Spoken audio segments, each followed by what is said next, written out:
Hmm. Hey.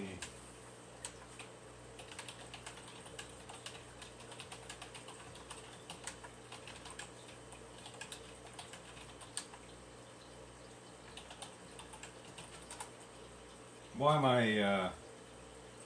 am I typing? I can talk verbally. Howdy. Welcome.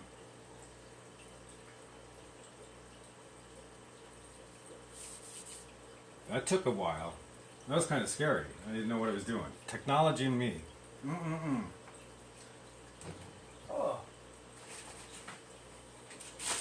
My Amazon package came. You're probably all dying to know what's in it. You want to see what's in it? Or, I know. Hold on.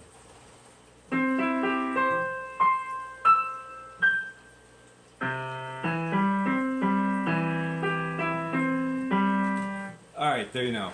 Practice my piano for the day. Not really.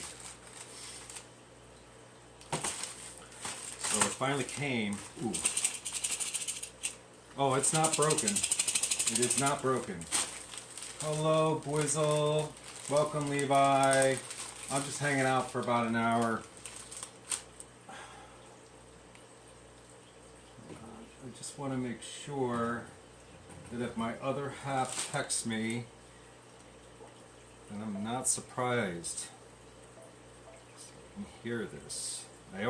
My phone's always on mute, so let's turn these volumes up. There we go. All right.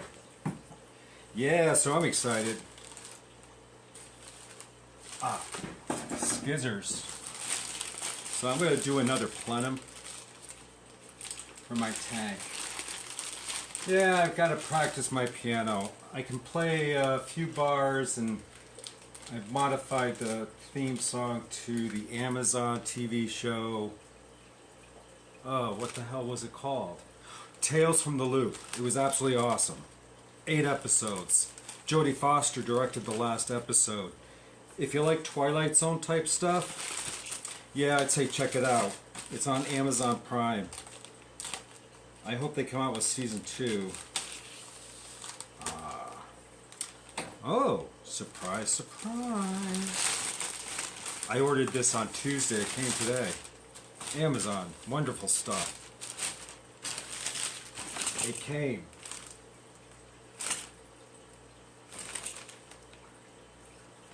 My undergravel filter so I can install it into the 20-gallon long. The one that really needs to be worked on this weekend. It's going to be a busy weekend. My mother-in-law's in a nursing home, so we're going to go visit because it's her birthday. We haven't done grocery shopping, so we got to go do that. And that means a run to BJ's or Costco's. So, let's see what's included in here. This is...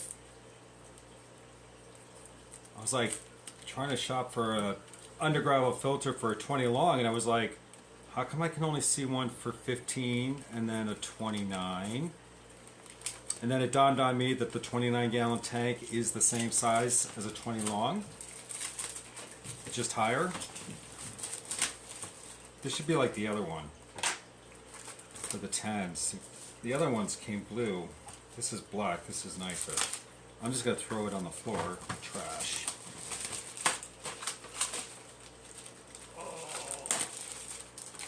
The parrot is quiet today. James, you going to say hello? Get him, Luke. What do we got? 3. You know. Alright, let's see if I can get this off. Oh, do not cut with scissors. Instructions on the other side. Oh well. You know what? I'm probably older than the instructions themselves. Just kidding. Open up this baby. One nice thing about installing a plenum is you're left with leftover clear acrylic pipe. Oh, when you know they taped it. Well, with all the parts in there, I'm not surprised.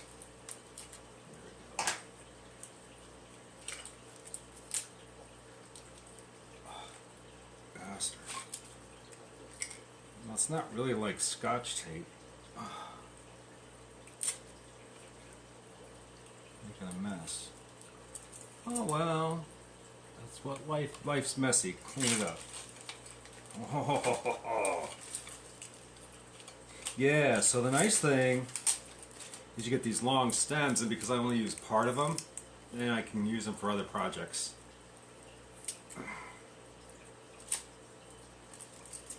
That stuff's really sticky. Yuck.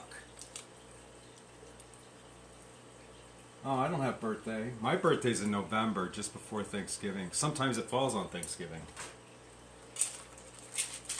Charcoal cartridges. I don't use those. See, the magical stems. The nice thing is, see, I don't need these, but these can come in for different projects.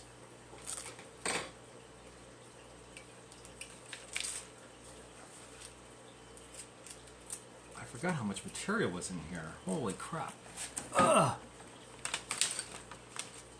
Watch me open this stuff and spill it. See, it's a little bit nicer, right? I showed the other day that you can make your own through this material later on. But you have to cut this, whereas the pen plaques, yeah, you're going to pay for it, but you know what? For my sanity and not being very well mechanically inclined, it's just easier to just lock and load. Hopefully they fit.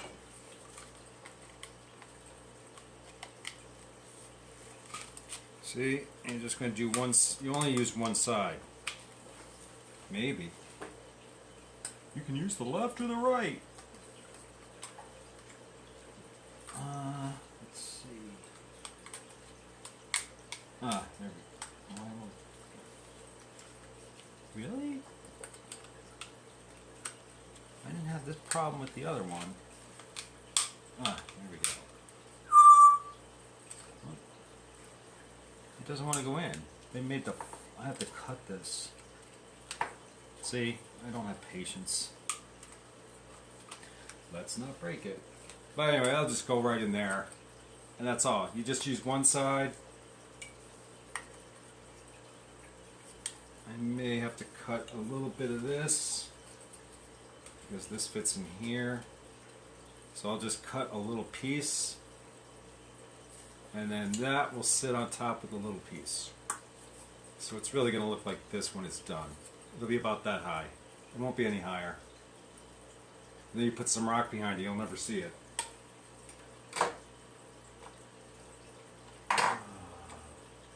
Alright, so that'll be a fun project if I get time this weekend. 2 plates.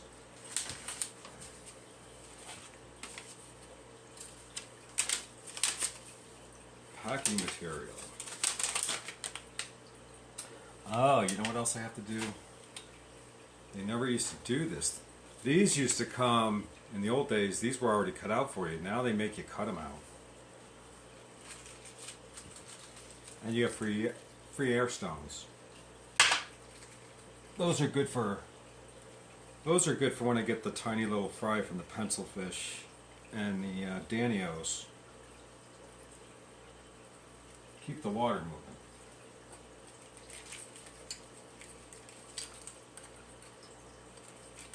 Just trying to figure out how that's going to, if I could somehow not have to cut pipe, and but I'm going to have to.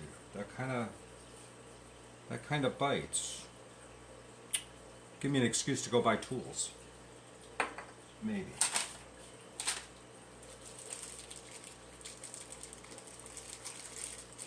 Open. Hey, Fish Fam, working and listening. Hello, Fish Tank Aquatics. Hey, Mr. S. Hopefully I remember. Did I said hello to Boizel and Levi's Aquatics? Yeah, this is a pretty informal environment. I don't get it. I could go on a rant, but I won't. I'll just get my blood pressure up and then try to explain that to my cardiologist. Alright, so this, I made a mess. so I have nowhere to put this. Over here. I'll deal with that this weekend. And let's not lose these parts like I did on the 10-gallon ones.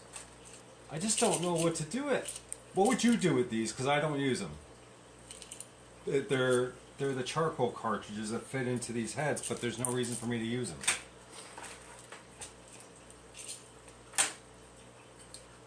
That could be my first giveaway.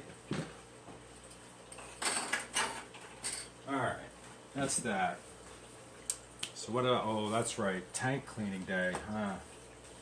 You know what, before I get started, I had a very busy day. I work in the insurance industry. It's open enrollment. And people miss their enrollments.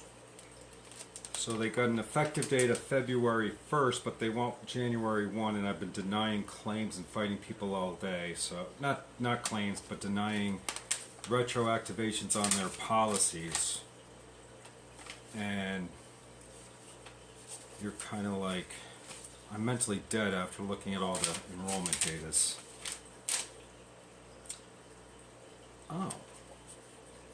Oh, Penplex.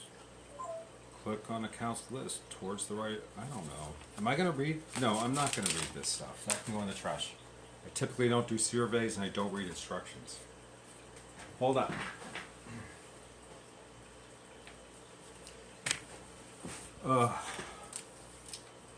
I donate them to the fish club. I don't use it. Oh. Yeah, I don't have a fish club in my area. I was the treasurer of a, I got 2 bottles of water open, for a marine aquarium club. Did that for 4 years. And then unfortunately I went to work for a company. Hold on, I'm going to be out of screen.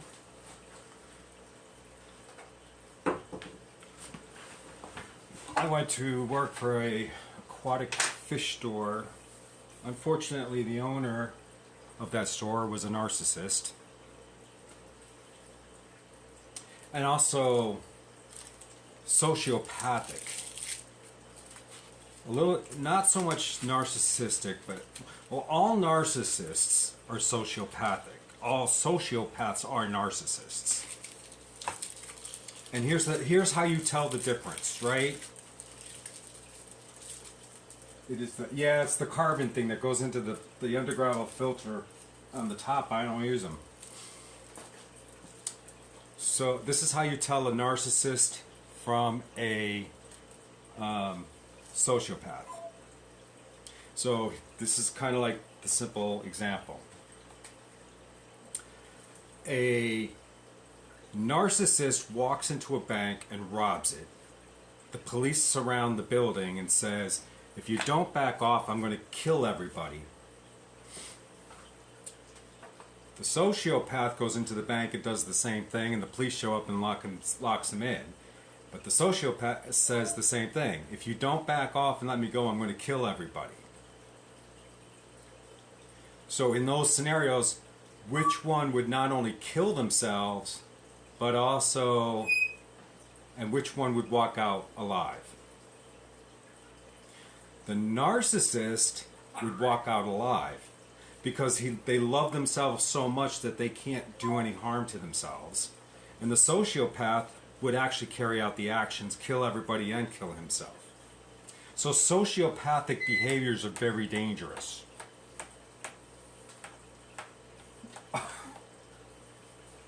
Yeah, so I worked, right, I did radio starting, I'm trying to think, 2008. October 2008, I closed the store. That was the big economic collapse. And then, met the host of the radio show at this meeting he had set up for fans of the show after the show. And then, it was kind of like YouTubers, like going to meet a YouTuber. It was like, oh my God, we're going to go meet this person. And then he called me up one day. He had my phone number. He says, come on into the studio. I'm watching the studio. And I ended up in the studio which was kind of a good thing because I was out of work and he was paying me from his own pocket. I was not being paid by the radio station. So being paid, you know, $20 a day for 3 hours worth of work, 5 days a week. It was $100 I didn't have. Times were rough back then.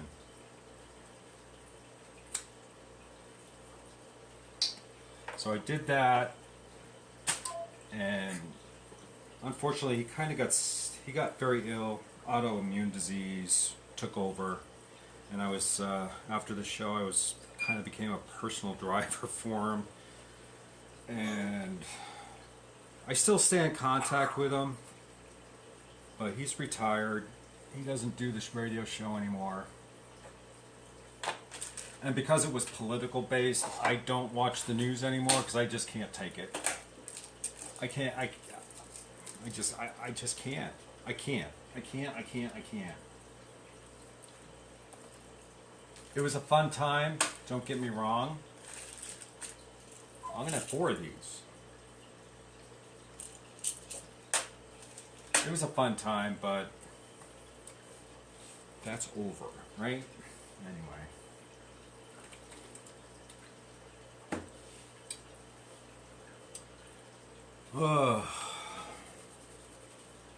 So I'll show you this disgusting tank. Hold on, it's gonna get a little jiggly here. Oh, see, we know. So that's the tank I gotta clean. Oh, my poor little 3-year-old hatched here in the fish room, my fish area, more than a fish room. German blue ram is unhappy. Well, he's very happy right now. He's going to be very unhappy when I change his water, though. He does not like his water changed.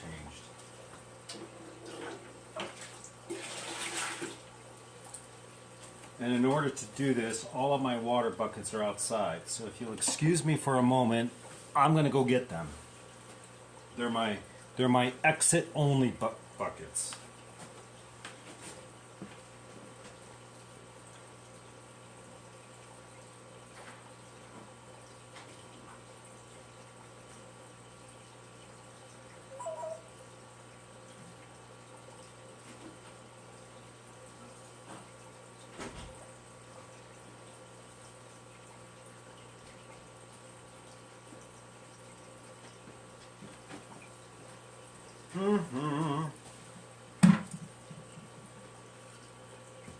It's cold. Well, it's not too bad out there today.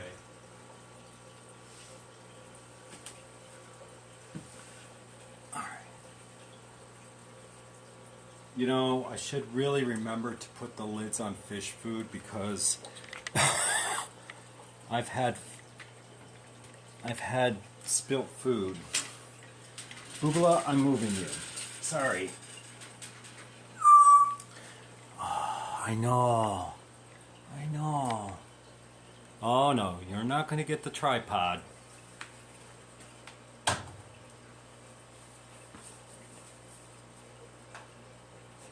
Let me see. Anybody else here? Oh. You know, someone's going to tell me that's a bot, right?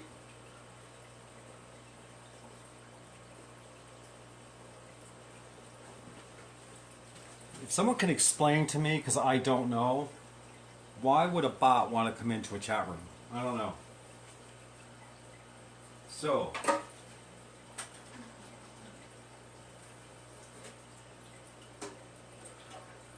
let's get this poor guy out of here. And, hold on. Oh, I'm disorganized. I was rushing around. I was so happy to get off of work, but I had to go out to the store and run an errand. You can't tell, but the water in there is pretty crystal clear, even with a sponge filter. Alright. Oh yeah. Come here. I'm gonna get you. Well, yeah, sure. Oh, there you are. Oh, you're so fat. You Poor thing. They're so abused. Stay calm. There we go. Alright, that's got to be sanitized. Oh, that stinks. Not really bad, but it does smell a bit from the cyanobacteria. Alright. To clean my filters, I buy this filter material in large sheets, and then I save the scraps, and then I cut like little pads.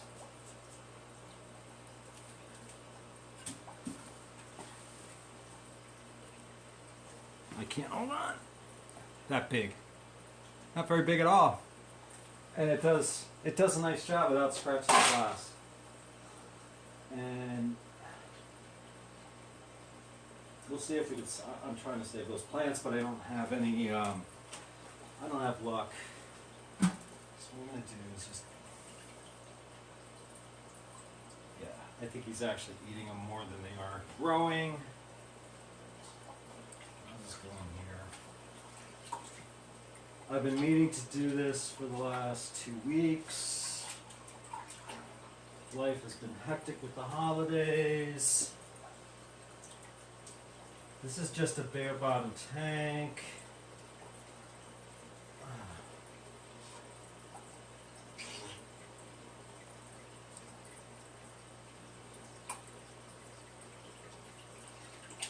Nothing exciting. So I'll just do a complete 100% water change. I do that every other month, and then during the 8-week period, I just do, I do anywhere from a 10 to 20 to maybe even sometimes 50% water change, depending on the temperature of the water that I have in my buckets, because I don't really have running water down here.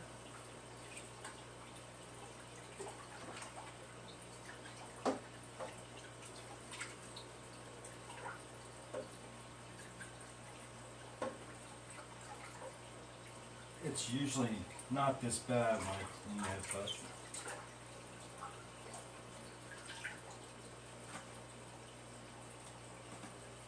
all right.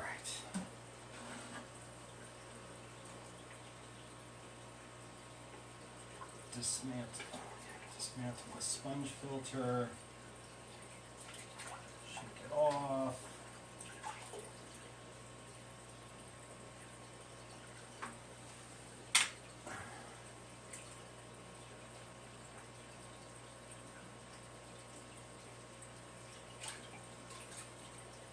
Sponge filter's good.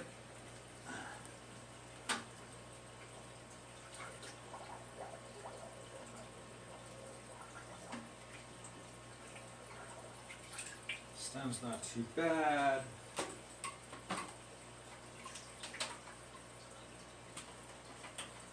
I wipe out the heater. Oops. Lost the. I like these heaters, but I can't seem to get the suction cups to stay on. All right. Down the top. I try to keep everything clean as best I can down here. Real quick job. Now,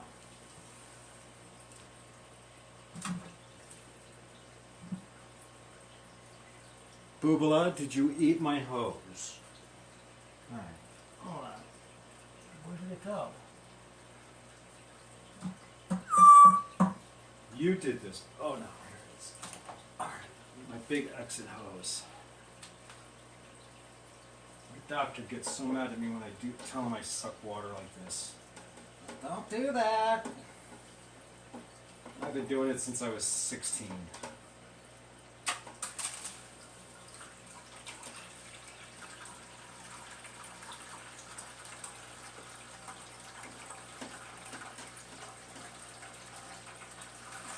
I didn't cut this enough, so let's see.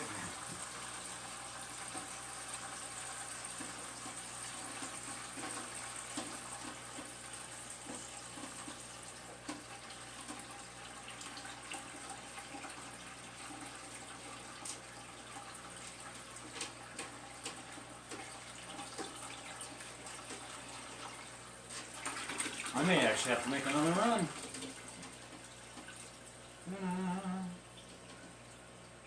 I can't believe you guys find this fascinating.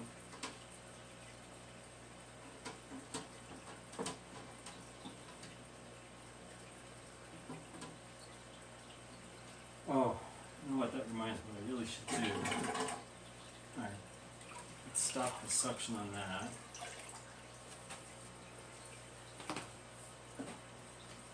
Oh yeah, my lovely fern. It needs better light. I think I'm just going to move it upstairs.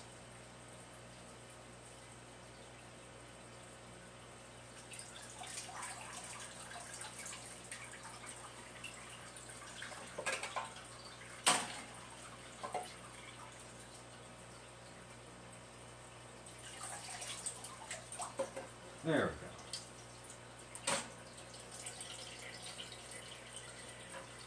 Alright, I gotta go outside. Give me a second. I'm gonna empty this bucket.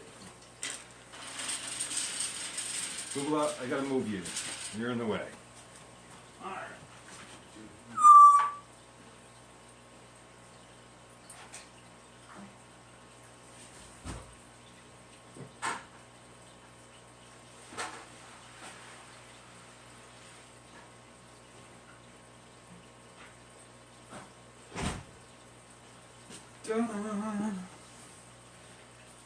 Alright, let's get the last of it out.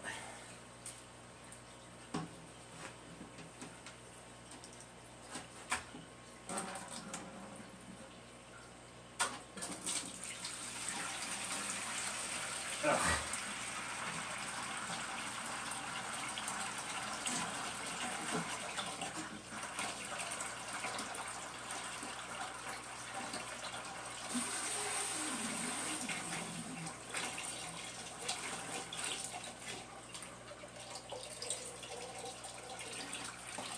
Alright, that's the last of that.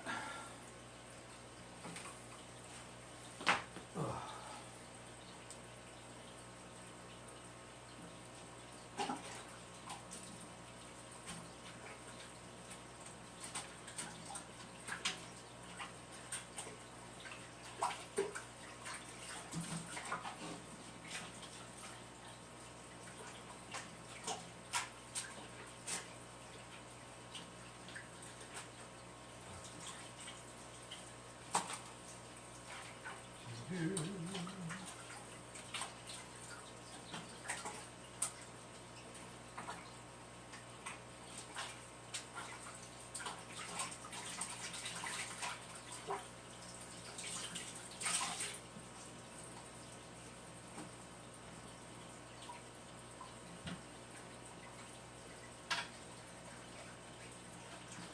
This tank has a really bad seal job on it, but that's alright.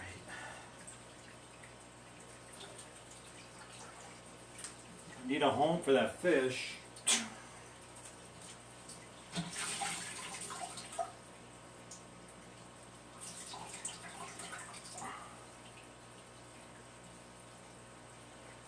Alright, let's let that dry and we'll put it back in the wash.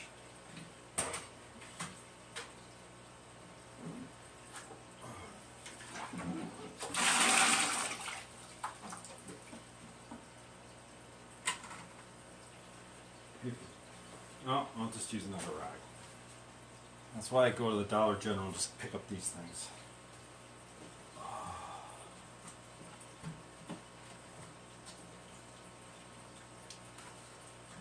Wipe down.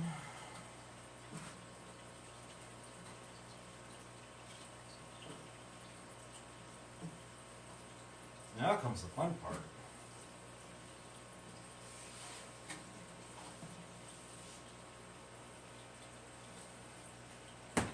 Ugh. Now,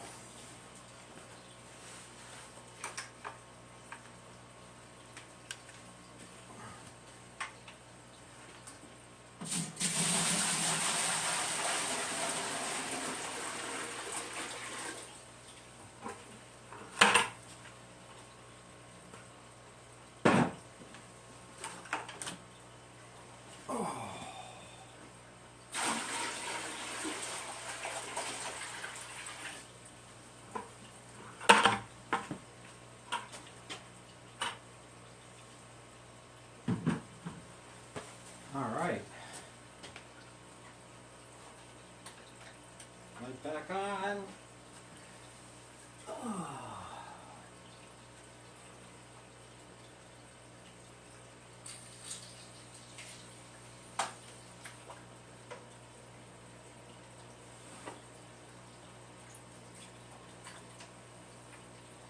I guess you could call me a sloppy Aquarius. That's alright. All my fish are healthy. I've never had ick, fungus, dropsy, septicemia, nothing.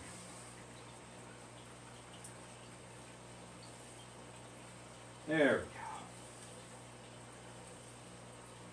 go. I have accomplished what I wanted to. Now I can see him.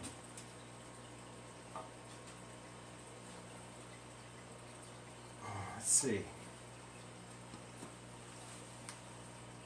Now he's going to be Mr. Grumpy Pants. So let's see. So you can see he's a pretty good size. He'll be, actually he's approaching his third birthday. Hatch day. Third hatch day.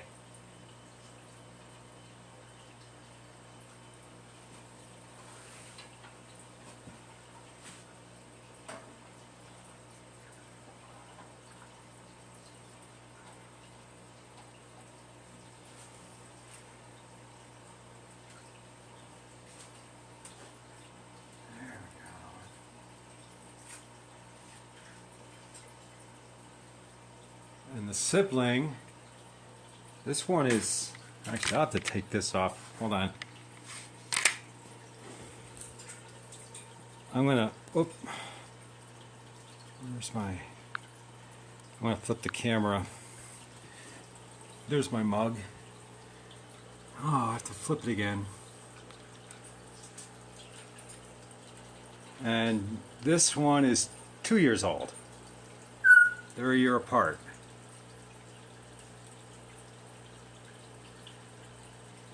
The other one, her brother picked on her. I think it's a female. See the camera's not picking up. It looks a little pink hue there on the belly, so I do believe it's a female. And besides, because they're related, I didn't want to have them breed. I'm sure they would, but I didn't want them to, for obvious reasons. And then that 20-gallon. That's going to go in there. So I'm going to break that down at some point this weekend. Pull out, save the water, pull the substrates out, clean it out, put the plenum in, put the unrinsed substrates back into the aquarium, put the driftwood back in, put the rocks back in, clean off the anubias, replant the plants, reinstall the filter, and that should do it. Because I actually did this tank 6 months ago, and it's just it's horrible. And I don't know if it's my lights. I actually have more powerful lights I could put on the tank, but I think it's more my other stuff. So I'm just going to leave that guy in there for about a half an hour. Let him get adjusted to the temperature. Let's move. Come on, Boo.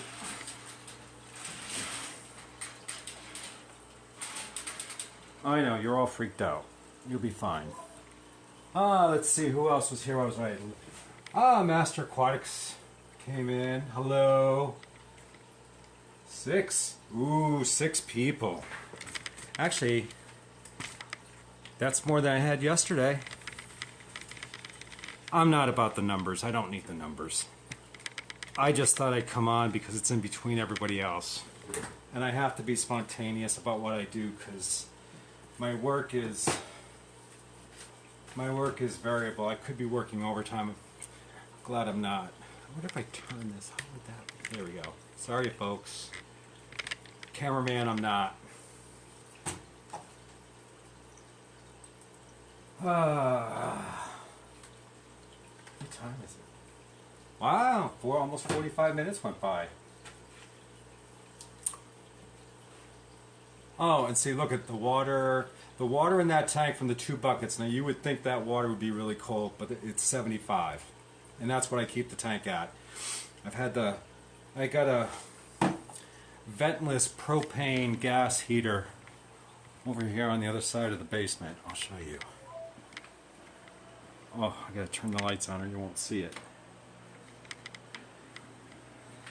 So that, let's see here. This puppy right here, this unit uses propane. It's ventless, and it heats up the basement. And because it's been running, because it's been like 8 degrees at night, the water, it's heated the water in my buckets, because my bucket water actually comes out of the well, and I had an RO line, and this line here, it's kind of dark, I'm sorry, but right, and it got piped into the main pipe up here. This is it right here. This line here, so this goes up to the kitchen sink, the dishwasher, the toilet, this up to the bathrooms, both upstairs, downstairs. And then over here I've got, oh, it's really dark in here.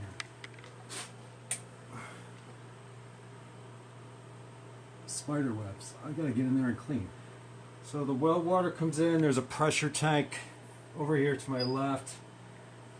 This tank has calcium to raise the pH. This tank has a material in it that helps absorb it absorbs iron. The water then flows from, so it gets raised in pH, it goes into this material here, a resin, and then goes to this one which removes the manganese, and then everything's backwashed through a softening system with salt, and I really need to go get some salt because I'm out. And it's all on timers. I don't bother with it. It gives me really good drinking water. It gives me good fish water, which means during the summer, when I do summer tubbing, I can just take the fish out and throw them into rainwater because the conditions are very similar. I'm losing my pants. Hold on here. Ugh.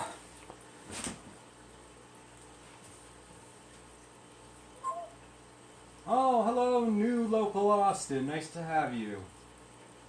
Yay.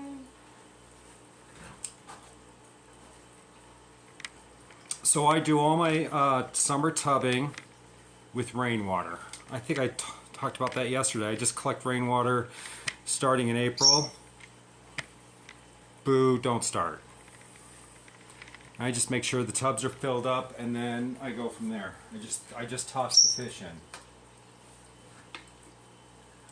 You're going to get a very unwanted bath. Behave yourself. How are you only at 33 subscribers? Well, I'm fairly new and I don't really advertise. I don't really beg and plead for viewership. I'm not about that. I don't want to be like, you know, I don't want to be the next Rachel O'Leary. I don't want to be, there are some other names out there, I just cannot bring myself to name them because I totally disagree with them. Get him, Luke! There you go. That's why. So if people want to just join, that's fine. I never, kind of late in the game here, right? So if I just signed up, that's fine. On my personal YouTube, I've only got, I think I'm up to 8 subscribers.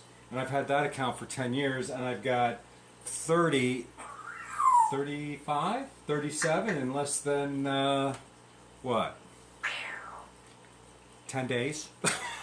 And actually I found the fish fam quite by accident, so I'm actually very grateful that I found them, because there's a lot of good channels out there and the live streaming, and it's just really great to, especially with the work I do, I can just put it on YouTube, I can do my work, I can have it hearing in the background, participate when I can, and it's just been, yeah, I found it's kind of self-centering with the type of work that I do, so, yeah, I'm good. I'm good. It's progressing nicely. And the other thing too is I've noticed just in the last, I don't know, 5 days, people are beginning to recognize who I am. Like oh hey, there's Tanked Aquatics, and I know Monster Fish Gal. I recognize Levi's Aquatics. I recognize Master Aquatics. So as the names pop in, you know, you get to be my age, you don't remember as well.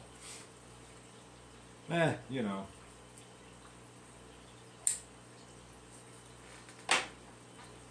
And I like an informal format. I can talk about anything. You guys can ask me anything. I don't care. I have nothing to hide. What? What?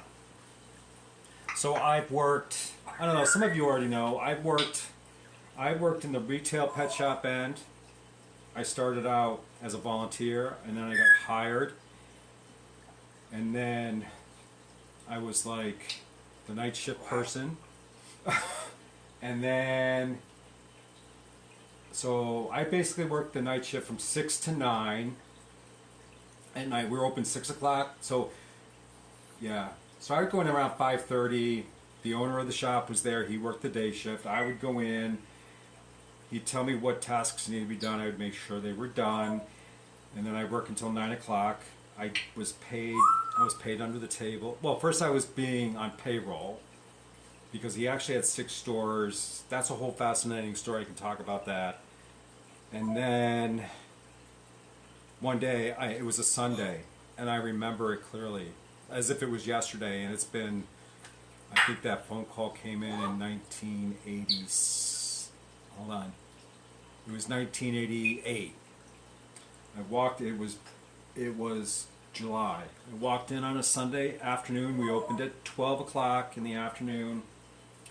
We were open till 5. And I walked in, and at 12:01 the phone rang. I'm like, oh, there goes my day. Sunday was the day for me to clean all the aquariums, and there's quite a lot of aquariums. But his wife was on the phone, Mary, lovely lady. She said, Tom, Bob has had a heart attack. Can you run the store? Can you maintain the store while he's in the hospital until we can get him back on his feet? Sure, why not? I think I was 19 at the time. So it was kind of like being handed a business on a platter. It was all set, it was doing well. So I was in charge. And there was only one other employee that I had to monitor. And I used to work at the age of 19. I was working, I would get at the store at 9 o'clock to make sure that everything, all the small animals were done. All the birds were done. The rodents were done. The reptiles were taken care of. The fish tanks, like, we would remove dead fish in the morning. We'd to keep tabs of which ones passed away and how many. So on the back of the fish sheet, we would go in and say, oh, you know, 1 neon passed, 2 cardinals, 1 hatchet, 3 red swordtails. You just mark them down the sheet and keep track. By then it was 10 o'clock. Open the doors. So I was working 9, and I wouldn't get home until 10 o'clock. So and I did that. So that was Monday. That was Monday through Saturday, and then Sundays I would do 12 to 5. So I worked every single day for I worked basically all of July, all of August, and all of September before he came back. So at the age of 19, I had a lot of responsibility. So I was in charge of ordering fish, doing the supplies, stocking, all the sales, all the banking, getting the reports, and all the reports were done by hand. We didn't have computers back then.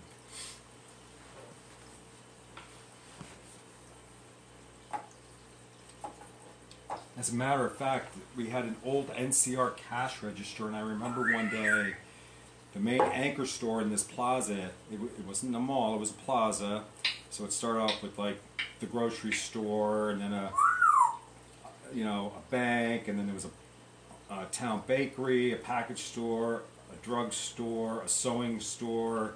We had, it used to be Grant's, which is like a Kmart. That went out of business, and Kmart went in.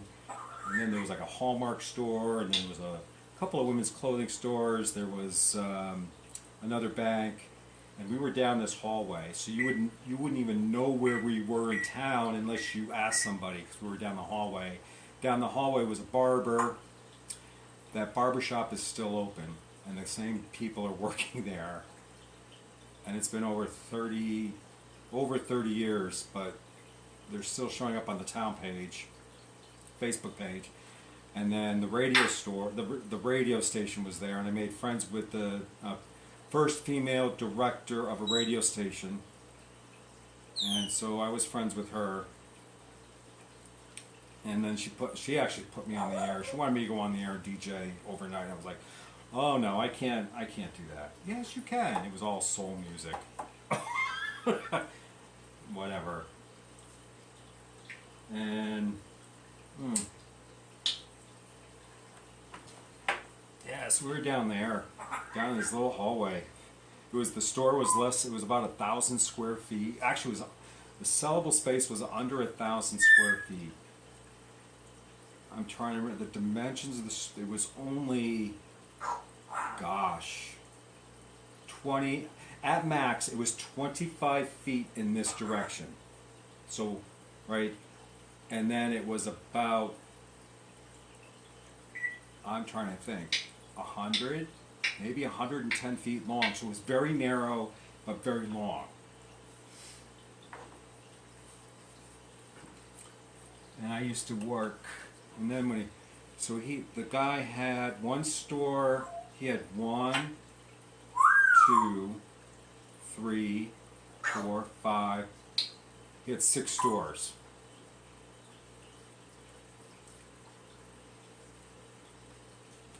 Yeah, you kept a tally sheet. Been there, done that too.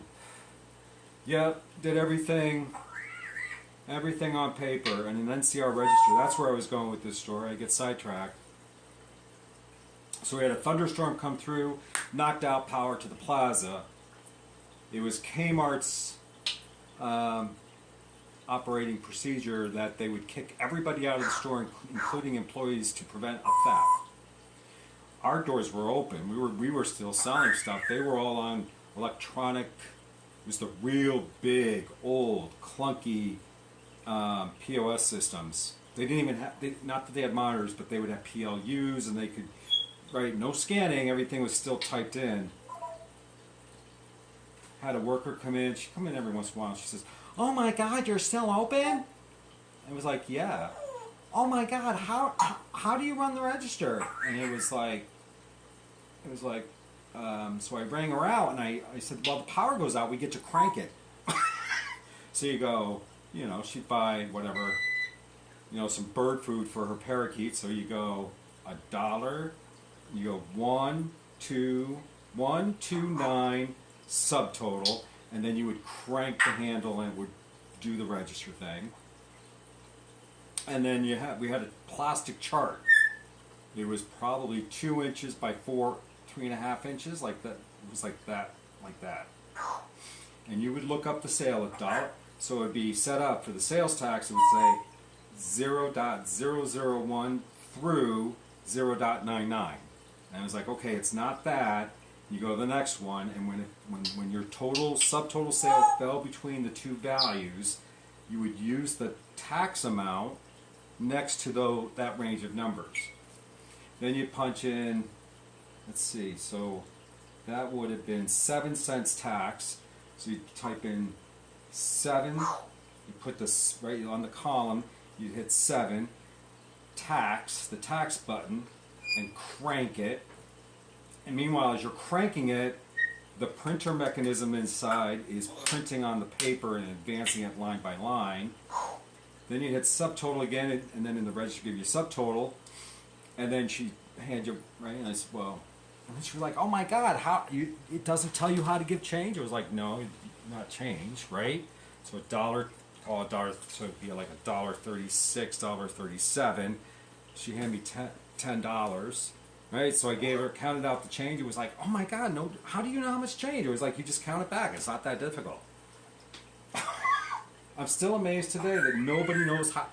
I go to a store today and it boggles my mind that you hand them a $20 bill and they can't even count the cash back to you because the computers just say, give them X change. Right? So they just say, oh, your change is $7.28. They pull out 28 cents from the coins. And then $7, and they just hand it to you, and they don't even know. Boggles my mind. Boggles my mind that none of these kids know how to count change.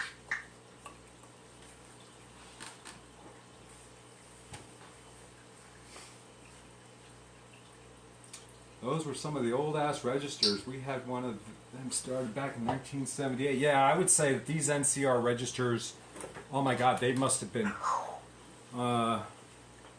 they were there when I was there in 1970. I was a customer starting in 76. That's when I started getting into fish.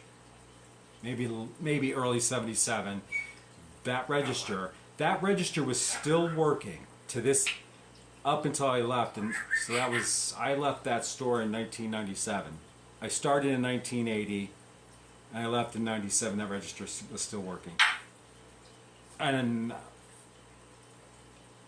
there's a whole other story to that, but I wish, I know, we actually had two of them. One of them went to the barber shop. I recently went on to my old hometown Facebook page, and they had a picture of the barber, and in the background was that same NCR register, was the sister register to the one we had. And then I know it was a sister because it wasn't, ours was a teal color, this one was teal and brown, ours was teal and black. And that register's still working today. So that register's got to be 50 years old. It's got to be. Oh, a local fish store, yeah. That's when fish stores were fish stores. All right, we were the local fish store. But we also did the fish, we had small animals, hamsters, mice, gerbils, guinea pigs, rats, occasionally rabbits. Later, as the state started cracking down on dog and cats and the rules for housing dog and cats in a pet shop, we kind of got away from that, which was fine with me. They were a lot of work. Had to add and subtract mentally. Yeah, you had to, right, so, yeah, you just looked at it, and it was like, all right, $7.28. You just thought to yourself, 2 cents to get to 30, and then you needed 70 cents, so that's 2 quarters and 2 dimes, and that brings you to the next dollar, right, so it was $2.78 sale with a $20 bill. Give them the change, that's 3, then you count 4, 5, 2 singles, 1, 5, and 1, 10, and you would count it back. You would say, that's 3, 4, 5, 5 is 10, and 10 is 20. Rip off the receipt and put it in the bag. These days, what do? They hand it to you. Please put the receipt in the bag. What is it with this handing? Do not touch me. Especially this day and age with the COVID. No, well, the registers were, I think when I looked them up, they were produced by NCR, National Cash Register. I think that model started being produced sometime around 1968, 67. The funny thing, we had some amazing fish come in. We had birds, snakes, kittens, and puppies, and plants and supplies. Yeah, I remember going down to the warehouse for the first time to pick out fish. And the owner, actually, you can look it up. She's in West Haven, Connecticut. The name of the company is Fish Mart Incorporated. She started it with her husband. There was a divorce. She ended up with the business. But she had written an article. It was for one of the pet trade magazines, and she was talking about how they started off in this small warehouse, and they would be working, right? That they would work all day, go home at 2, 3 o'clock in the morning, get 2 to 3 hours of sleep, and then they were back to the warehouse because they had to pack orders for all the fish stores and deliver them. The last I knew, as of 2008, because I did have a talk with her. Her name is Peach. They were at that. Their biggest clients were the Petcos. They supplied fish to the local Petcos from Maine, Vermont, New Hampshire, Rhode Island, Connecticut, Massachusetts. They go out to Pennsylvania, the northern part of Pennsylvania, New Jersey. So they do that. At that time, that was their range. So the guys would just be packed with fish, and they'd go on a trip. They're gone, and then they come back and get more fish. So they were so big that they actually had. Actually, no, they were importers. So they were working directly with importers from East Asia, China. So they would order. I mean, they wouldn't just order, like I would go to the warehouse and say, I want 25 platies at, whatever rate but, Tank would say, oh, each platy is $1, but if you get 25, you're going to get them for 80 cents, right? So you get a better deal by getting the larger amount. Also, lizards are different. They have. She did later expand into birds and reptiles and small mammals, guinea pigs, rabbits. I went into that, so the fish is in one building. The small animals are and the birds are another animal. I went into that building one day, and I was just, oh my God, the smell was just overwhelming. It was disgusting. I was in New Jersey, downtown Newark, inside McCrory's. Oh, did McCrory's have a pet section? I know Grant's had a pet section before they closed. I'd hang out around the plants in the pet section. They had some fish, they had plants, they had some aquarium stuff.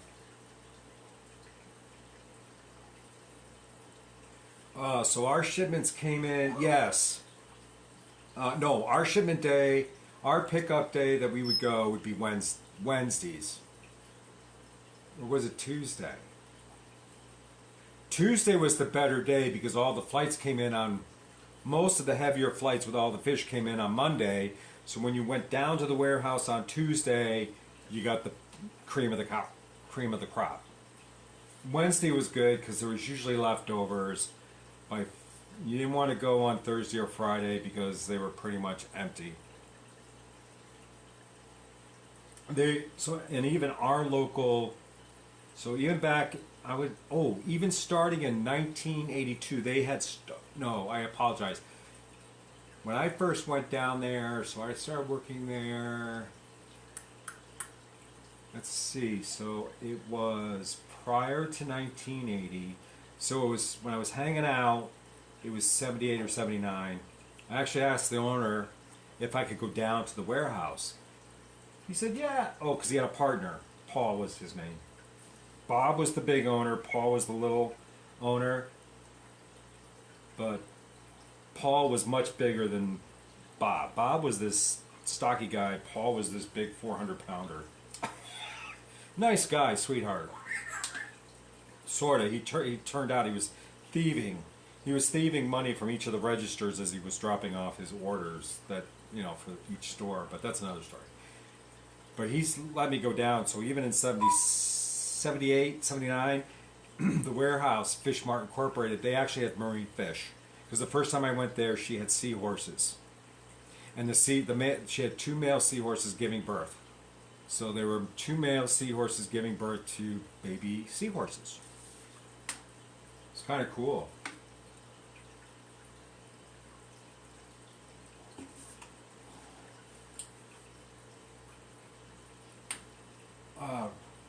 Renee Is that a French name?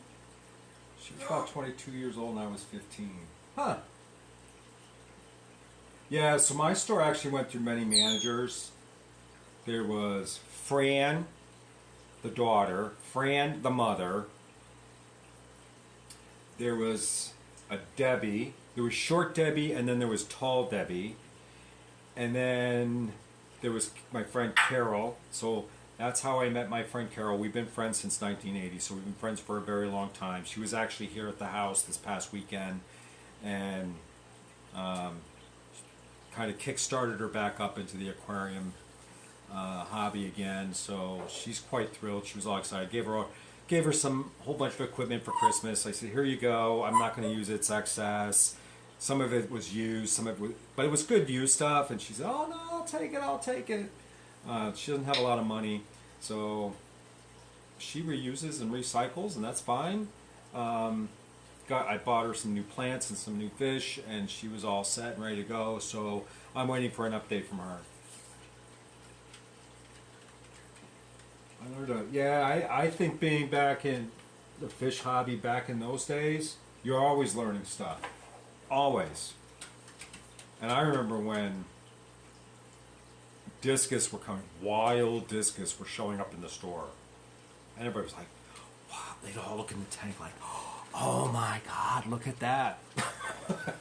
And the wild discus at that time were $19.99 each. I don't even think you can buy even a plain looking brown discus. Well, I mean, I don't know. Someone tell me. I haven't priced discus. The only ones I see are the beautiful reds and the yellows and the golds and the whatever. And I think one of the stores we went to this past Saturday had some of those. They were nice. They were probably 3-inch discus, and they were $70 for each one. German, yeah.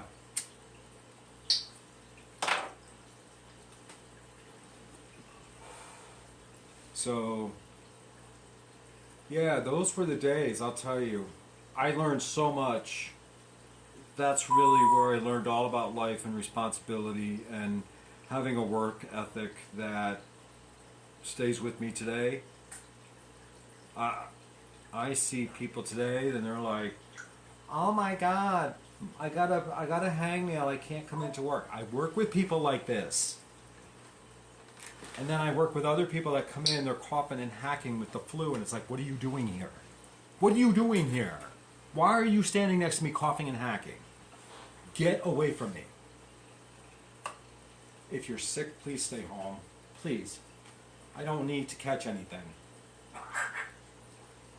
Yes, under $20 back then. Yeah, wasn't that something?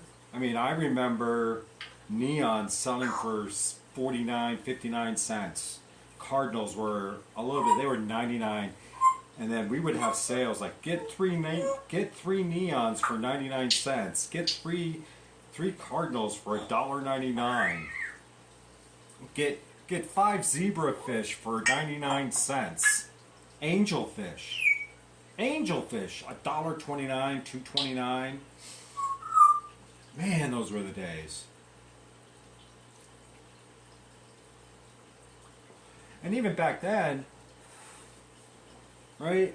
I mean, from my perspective, every once in a while you'd see a new color variety for a platy, right? You would see gold platies. Then came twin bar platies. Then came the blue platy? Is that what they call it? I don't know what that color variety is. Mickey Mouse platies. Sunset. And then you have Variatus, which are live bearers. You don't see those very often. But they're like, I don't know, how do I describe it? To me, they're a little bit more raggedy looking than the platy. I don't know, whatever. I can't keep live bearers in my water. It's too acidic and it's too soft. And I'm not chasing water parameters. So all the fish I work with are fish that will live comfortably in my water without me doing anything. I'm not chasing water parameters. I had a marine tank, I had to chase the water parameters. It was just a nightmare. I hated doing it. Live bears were so expensive. Pleiades, swordtails, and guppies were like 10 for $1. Yeah, fancy guppies were just $1.50. 5 for $1 on neons. Yep, that's right. Oh, let's see. When I first started at the store, yeah, well, let's see. So my real first paying job was a dishwasher at a nursing home in the kitchen. I was hired at $4.25 an hour. That was minimum wage. That was 1981. And then, yeah, so the fish store, I was making $4, $4.25 an hour. Then after 2 years, I actually made $4.50. I thought that excuse my French, I thought I was making shits, man. It was great. Yeah. Antlers were See, we didn't see endlers. We did not see endlers. We didn't get, we saw, I'm trying to think now, we had the leopard danios, zebra danios, the long fin, the pearl danios. Not a lot of, occasionally we would get the pencil fish, we would get the hatchet, the marble hatchets were a staple. Occasionally we get African butterflies, bumblebee gobies, probably about 3 times a year was probably a seasonal thing. Then when I had first started, that's when the African cichlid craze kind of kicked in. I had a customer that had, he had 2 29-gallon tanks, and he was so proud of his zebra fish from, I don't know, Lake Malawi? I don't know. But he was big into the African cichlids, and so after all the stores had closed, the store I worked at, one of the fish racks came to us. So we actually had probably about close to 40 15-gallon metaframe tanks. So they were the metal ones with the slate bottoms. Those were our display tanks. Then we had this other rack come in, and that was basically 10-gallon. It had 1, 2, 3. It had 4 rows, and they were 4 rows, 15 tanks across. So 15 and 50, 30. So it was about 60 to, I think it was either 60 or 65 tanks plus the other, I think there was, I gotta say 40. I don't remember. It must have been about 40. So we had a lot of water. We had a lot of tanks to clean. And that's one of the reasons why I started working on Sundays, was because I knew if we were open on Sundays, I could build the business, but the focus was to clean the tanks, because we didn't have enough time during the week to clean all the filters, because they were the box filters. So they all had to be pulled apart, charcoal dumped once a month, put the new charcoal in, clean out the floss, either reuse the floss if it was clean enough, or we put new floss into the box filter. Yeah, and then everything was electric. I used to get shocked on that system. Oh my god. And let's see, mollies were $1. Betas were, betas were about $2 each, $2.49. I remember I got a lion head. Yeah, lion heads. Oh, wait a minute. You mean a snakehead? Snakehead, long eel looking like fish? Yeah. Oh yeah. I went in there, I bought one. I had this tank, it had like 5 of these twin bar gold platies, really nice fish. I had really nice fish in there. And I looked at the colors of the snakehead. I'm like, that's kind of a cool looking fish. No doubt, looking at it, cool. Probably the first time I should have done my research, but hey, who knew? I didn't know. There was no internet back then. There was no books. No book had a snakehead in it. And so, yeah. So I bought the snakehead, $4.99. Maybe, yeah, it could have been $3.99. I don't remember. Brought it home, stuck it in my tank. Got up the next morning, and one of my platies was gone. I'm looking around, I couldn't find it. I went to school because I was in high school. That was so that would have been 80, right? So 1980. Yeah, so that was the spring of 80 before I got officially hired. I got hired in June of that year. Came home from school. I was a sophomore in high school. Looked in the tank and another plate was gone. And then I looked at the snake head and I looked at its belly and it was full. And I'm like, God damn it! I netted that fish out fast. I hauled him down. I said, I want my money back. It ate my platers. Of course, my friend was the man. She was not really my friend at that point, but she was like, sorry, you took it home. It's your responsibility.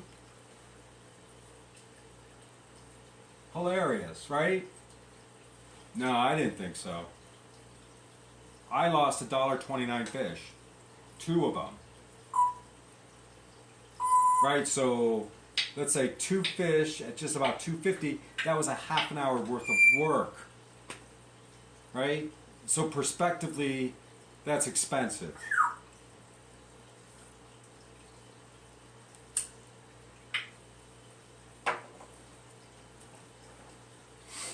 And then I got my first saltwater. I had my first tank. It was a 10-gallon saltwater tank. I had that set up in 1981.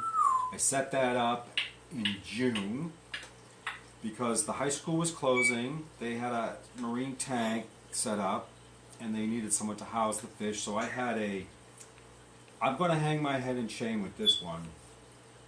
I had a dwarf lionfish, a yellow tang, I'm trying to think what else was, a couple of damsels, oh, and a copper banded butterfly in a 10-gallon marine tank. All summer. All summer. But I was fastidious about that tank. That tank got a 10% water change weekly. The water evaporation was so fast I'd have to top it off every day. So I had to put a little mark on the tank so I would know, oh, I need to add more water. Alright, so we went through the summer.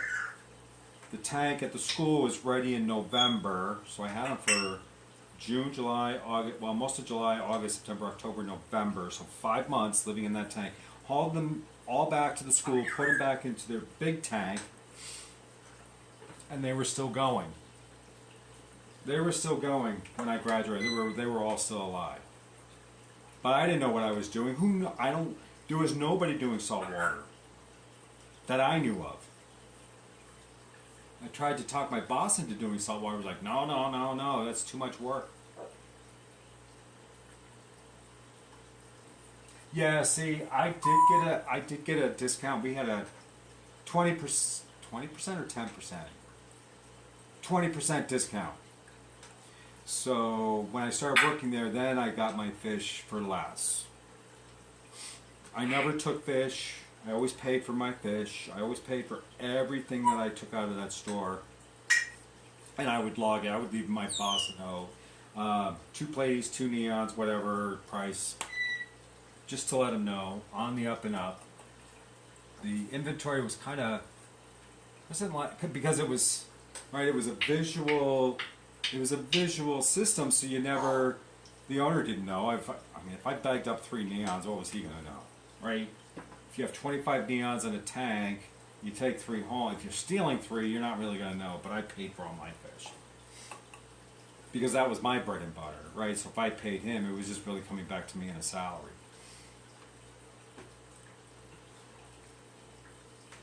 I loved working there. I was sorry to see him sell the store, and that's when I left. And they sold it to a customer. And the customer had it for, he kept it going, so that was 95, maybe, I said 97 earlier. Maybe it wasn't as late as 97, maybe I left in 95, and I think he closed the store in 99. He had gotten married and wanted to go back to Maine, so he shut the store down. And I found out too late, because I would have gone in there to take the register. I would have bought the register from him. Yeah, there's...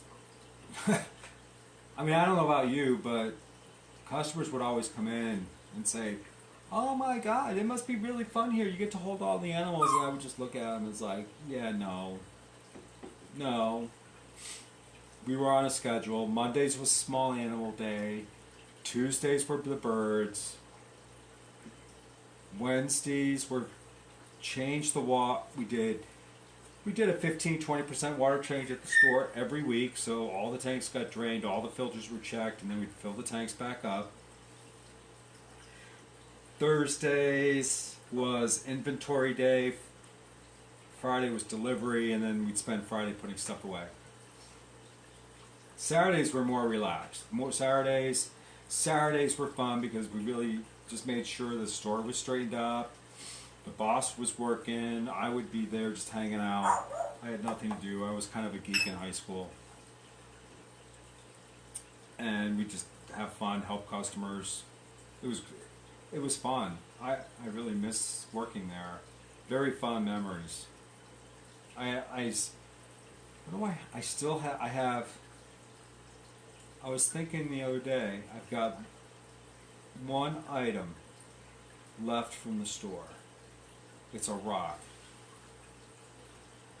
It's around here somewhere. I don't know where it is, but I still have that rock that I bought. I think there's something else I have too, and I can't remember what it was. My friend Carol, who was the manager at one point, who's the one that hired me,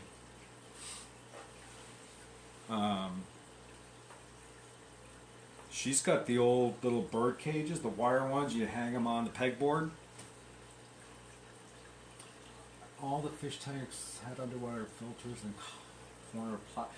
Yes, we used the corner plastic filters. We did not use undergravel filters because when the boss didn't, he wanted bare bottom tank because he said, I don't want any gravel in these tanks. It's easier to clean, and besides, you're wasting money.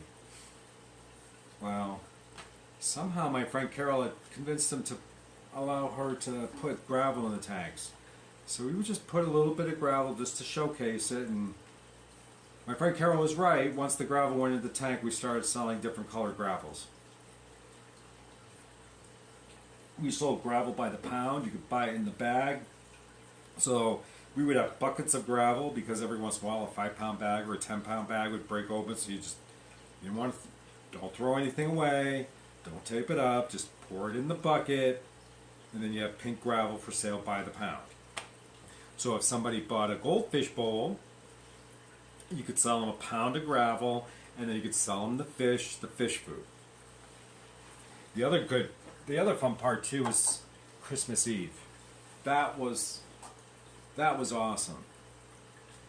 And this is when I know from 2008 when this is how I know that the economic conditions of the world affect the pet.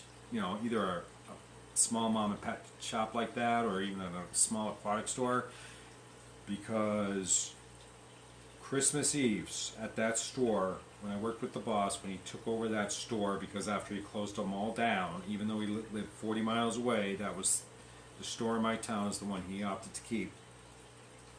So he would drive from Massachusetts, Wilbraham, all the way to Windsor, Connecticut, 6 days a week.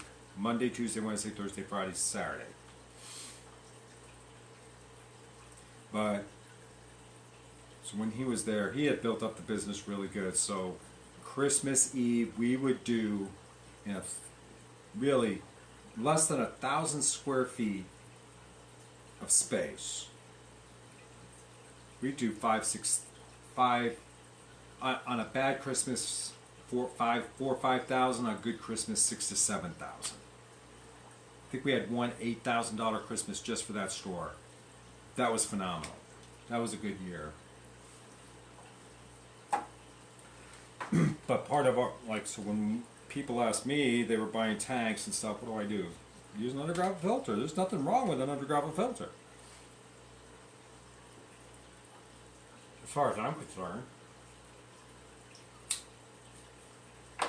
If you were here earlier, right?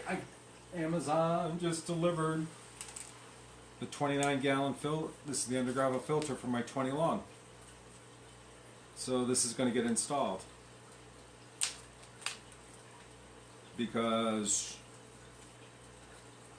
I do listen to Father Fish, and I have nothing against Father Fish. I think his philosophy on fish keeping and aquarium setups is very valid.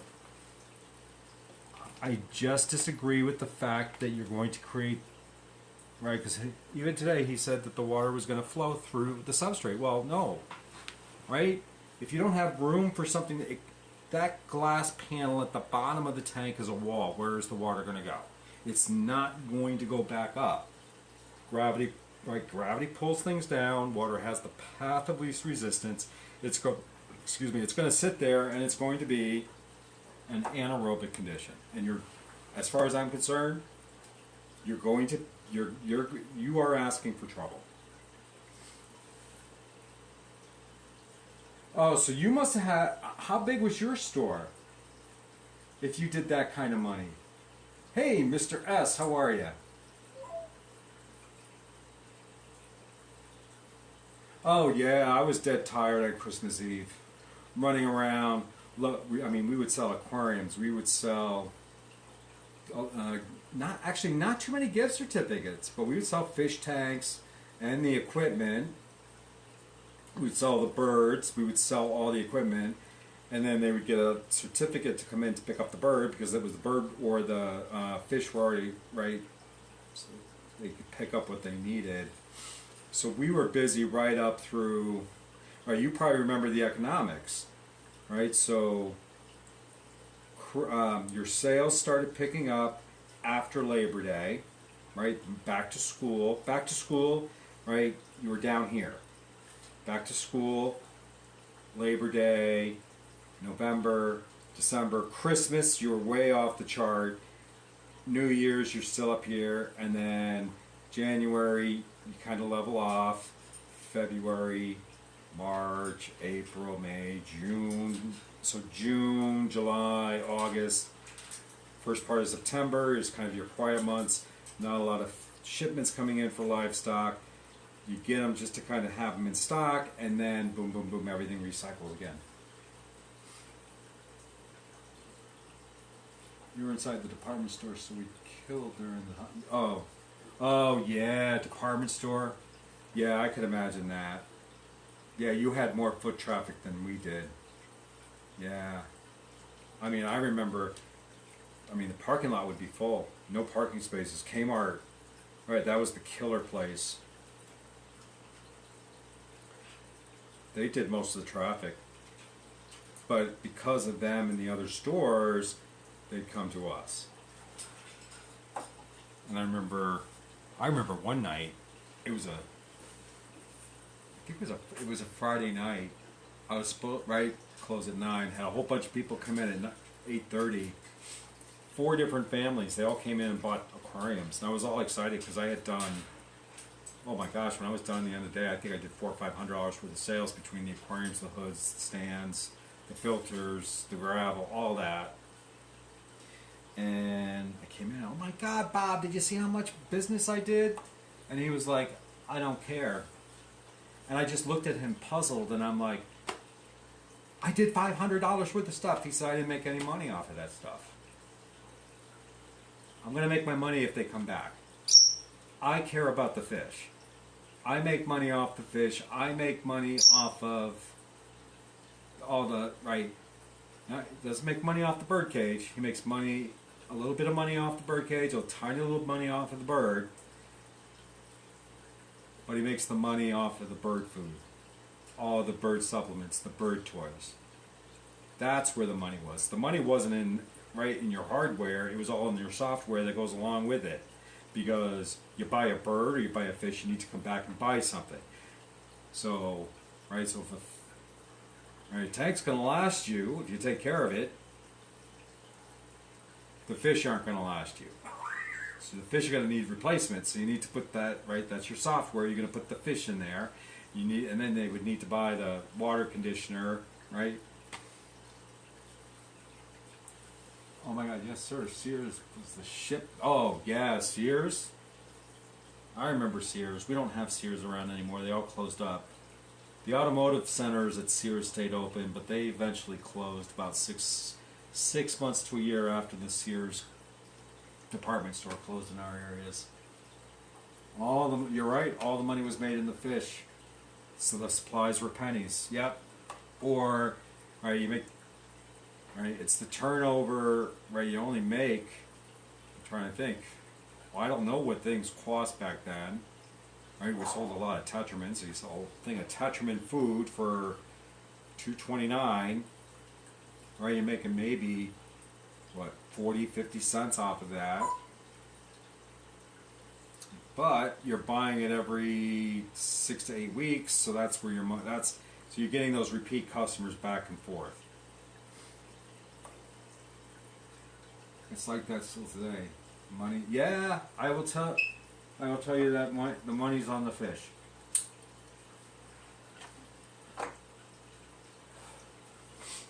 Well, I paid for my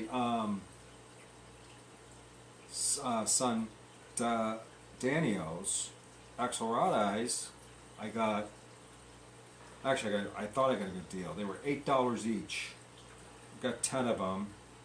Gave me 13. That was still $100. I have $100 worth of fish in a 5-gallon tank that I can barely. I have to take my glasses off to see them, but they're gorgeous.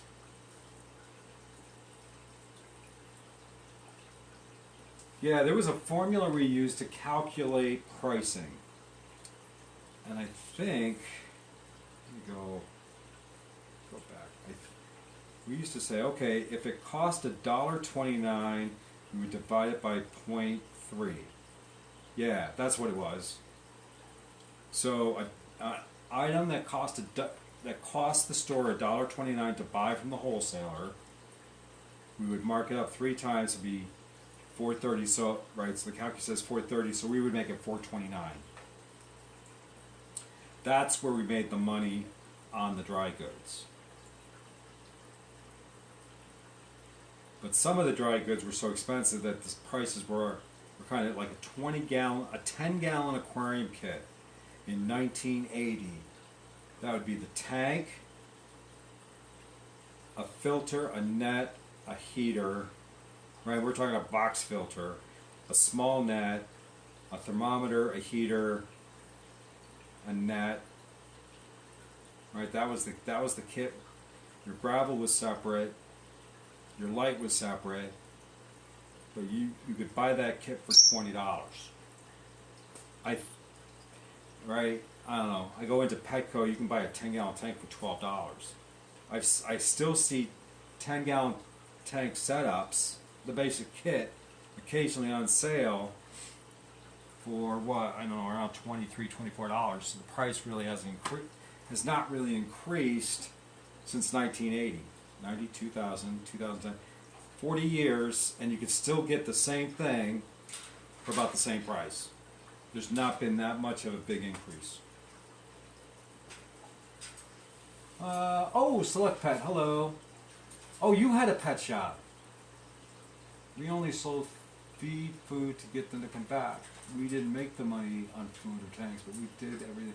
Yeah, exactly. Yeah, that was the, I mean, I was only 18, 19 during that, right? I was 18 plus worked there 10 years, so that's 28. I didn't really fully understand the economics of the store until probably the late 90s, understanding that you're not making money off the tanks, making the money off the fish and those repeat purchases. You know, small animal food, right? You get a pound of parakeet seed, it lasts them a month, and they come back and they spend another $3. Right, so every month you could count on that person coming in buying $3 worth of stuff. We would get the 50-pound bag of seed, sell it for right, that 50-pound, maybe it was a 25-pound bag, costs $8. It was Blue Seal. We put it in a bin, you scoop it out a pound at a time. You'd have to sell roughly 8 pounds, and then because it was 25, right? So call it 28. So you would make 18. You'd make about $36 off the remaining portion. That's where your money was.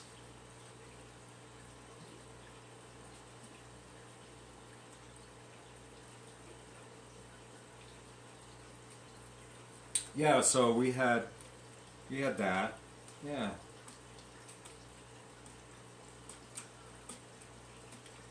Parts of me want to go back in time and relive that. That was the best time of my life. Hold on, I'm going to get the parrot. He's acting a little weird. Come here. Up.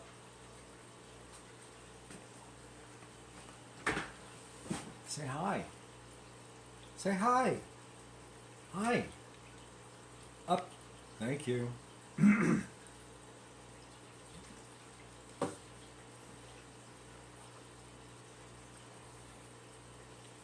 Your son, yeah. Yeah, so because of the size of our store, we would we'd have a couple of 5s, always 10s, up. Oh, excuse me. 15, we'd have a couple of 15s, a couple of 20 highs, a couple of 20 longs, and then we would have 29, always had at least 2 29s and 2 55s in the store. And the tanks were either, let's see if you remember these brands, Odell, Perfecto, and All Glass. So the All Glass was always the 10, well, so when I started they were Odells, or Metaframe. Alright, so I started with the Metaframe, the 10 gallons, the 15s, the 20s were Metaframe. Metaframe, and I don't mean with the metal frame, they were glass tanks. Then they had, and that kind of went out, and then he switched over to Perfecto, because we carried the Perfecto hoods, we carried the Perfecto undergravel filters. Always had jungle products on the shelf, the food, mostly not food, but nets, the medicine treatments for ick, fungus, all that. And who's calling now? Morgantown. Alright, so one of you guys is in Morgantown. You calling me? Hello? Sarah from Discover. I am calling in regards to rate expiration. No, you're not. Your name's not Sarah. I hang up on her 3 times a day at least.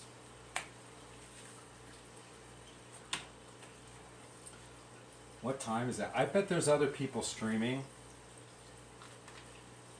I don't know, if anybody knows, let me know. I got a parrot in my hand.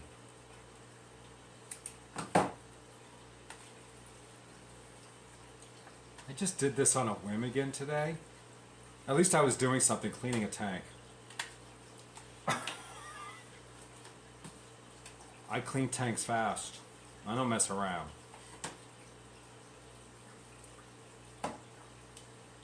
Tetra, yes, Tetra. Yeah, Tetra was our main pet, right? You'd have the colored flakes, you'd have the color enhancing flakes. That food at that time, as far as I was concerned, was probably one of the better foods on the market. I don't know. And then the African cichlids started kind of coming on, and then you started getting, how do you say it? Hikaru food started coming on, because they specialized, at that point we were with the African cichlids, they had the African cichlid diet, so they brought that in. Wadley's food, pet food, fish food, that we carry that.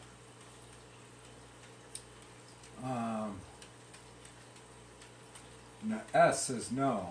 Brianna. Oh, Brianna's on? That's alright. I haven't stolen her audience. There's only 3 of you and 1 of me. That makes 4, and one very honorary parrot.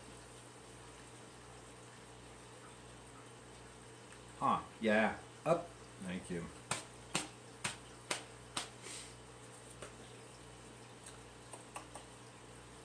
Oh. Tropical. Oh, Brianna, I would mess for unboxing video, not live. Tropical? Watley was another. We sold, I would say 80% of our food was Watley that we sold. I'm sorry, Tetra, man. Some people bought the Watley. We had some Hikaru foods when they first came on. Jungle Products. We were the only, at the time, we were the only pet shop in a very large area that would sell the science diet, because they have specific diets for specific diseases in dogs and cats, like kidney, heart. I don't think of all the diets. We sold KD, CD, and you couldn't buy the food. We had to have a prescription on file, so we'd have to look through an index box and match your name up with the prescription. Say, oh yeah, you can buy that. That was prescription only. And then Science Diet said, oh no, we're going to take that away from you. So that was, I mean, we would make, I think my boss said we made $5, $4 or $5 a case from that food. Then they decided, well, because this is a prescription food, this should be sold at a veterinarian's office. So they pulled it out. They wouldn't sell it to us anymore, and they put it into the veterinarian's office. I know that because I worked at a veterinarian's office. Several of them. 3.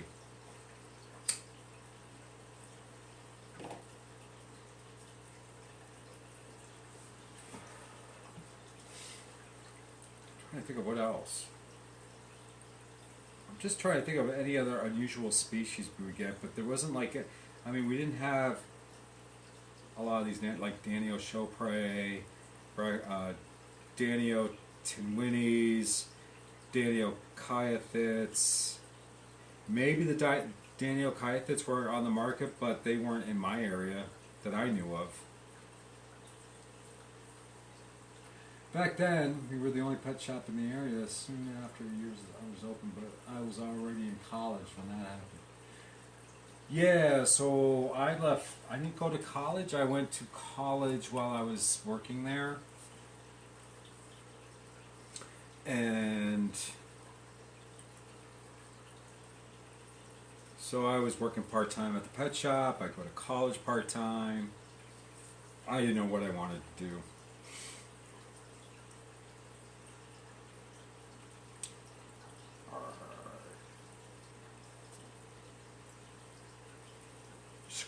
Scratch that dander. I'm going to throw you in the shower. You're not going to like it, but you need a shower. You're dry. I hated the Walmart selling 10-gallon tanks for $12, and my wholesale cost was $15. Well, see, that's right. So that's another one of my rants, is that I think that, right, the whole pet shop, the mom and pop pet shop has, that industry's not, you're either going to do it or you're not going to do it. Right, I don't do other pets, right? So I only have dogs, cats, birds, and fish. So I can get my bird supplies at Petco. I get my dog supplies from Chewy. My fish, I've only ordered some fish online. I ordered from Aquatic Arts. Fish came in, I didn't have any losses, I would order from them again. Not a problem.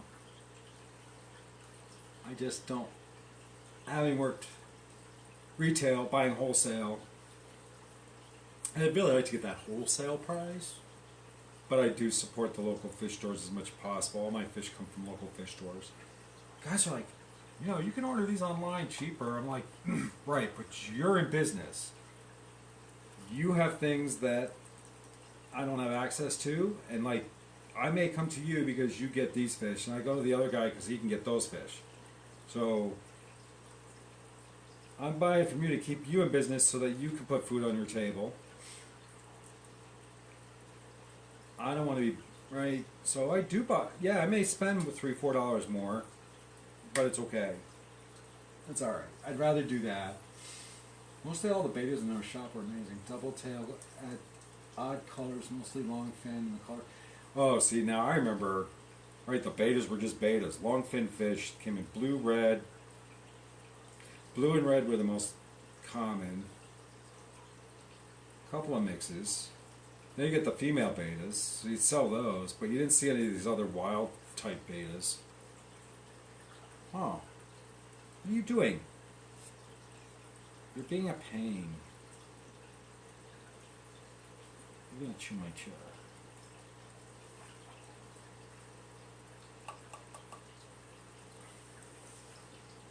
Guess you bought the 10-gallon tanks and local water. Oh, I don't blame you, Select Pet. Hell, I used to work for a package store. The boss would go over to BJ's.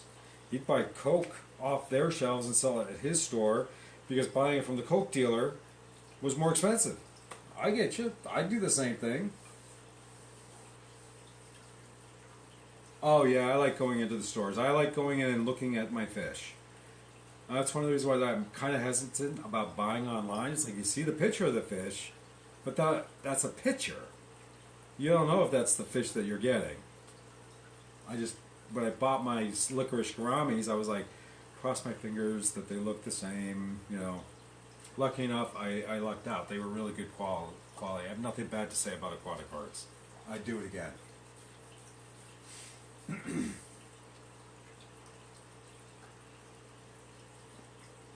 The Beta Mart, yeah. Well, that was my first fish, was the beta, so I had gotten a bowl specifically for the beta, put the beta on top of the piano. And then, so that was 77. And then as time went on, a couple of months went by, I was like, I go into the fish store, and there was angelfish. And I was like, I want angelfish, but I didn't have a tank. So I got this bigger fish bowl, put gravel in it, I filled it with water, and I put 2 angelfish in it with a plastic plant and put it on top of the piano. Yeah. So if anybody tells you you can't keep angelfish in a 2-gallon goldfish bowl as long as they're this big and not big angelfish, I'm telling you, you can do it. May not be right, but you can do it. And then I got another, and then I was like, oh, I need some of those neons.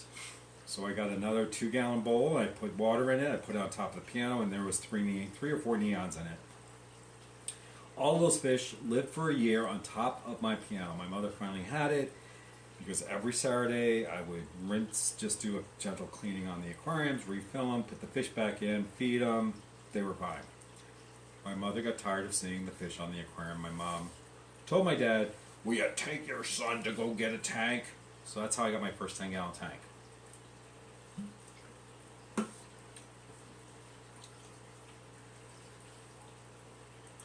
The female betas, yeah. Well, no, my female betas that we got were fairly large. They were like almost ready to breed.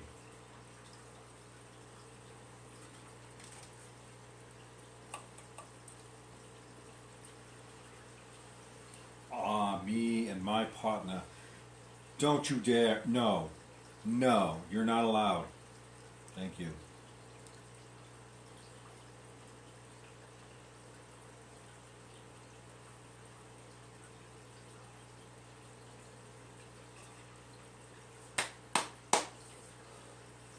The live show was wrong. I don't know who that was. Afternoon Delight still showing up as live. I think YouTube's kind of screwed up.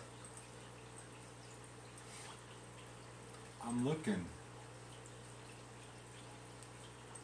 I subscribe to 99 people. None of them are on.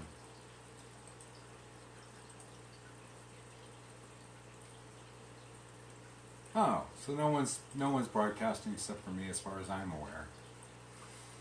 I'm not even on the list. I don't even know how to get on that list.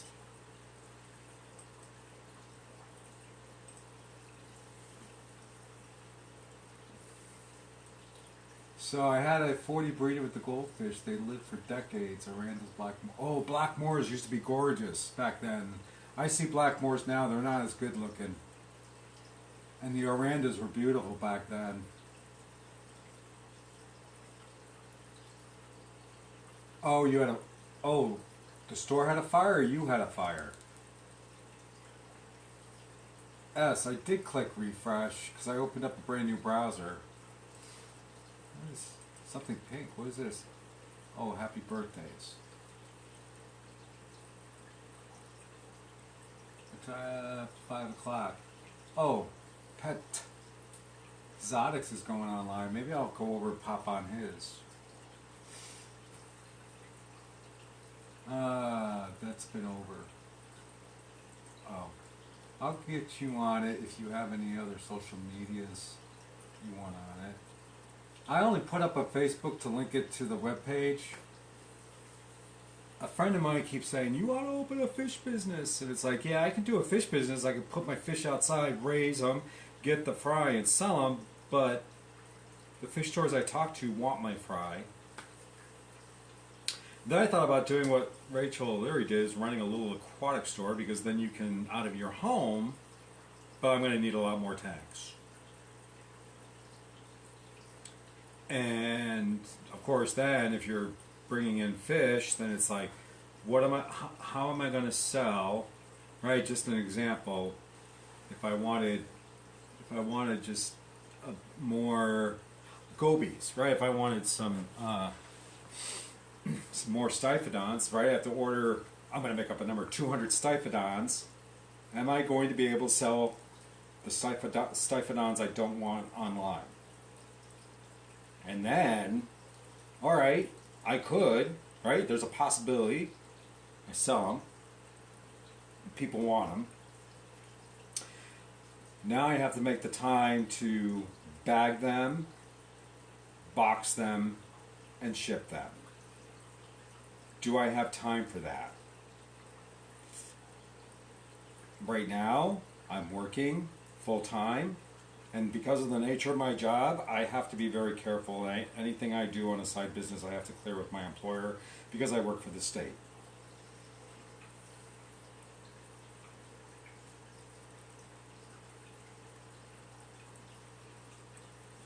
Susan and Diego.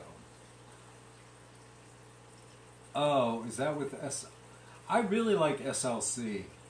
She's nice.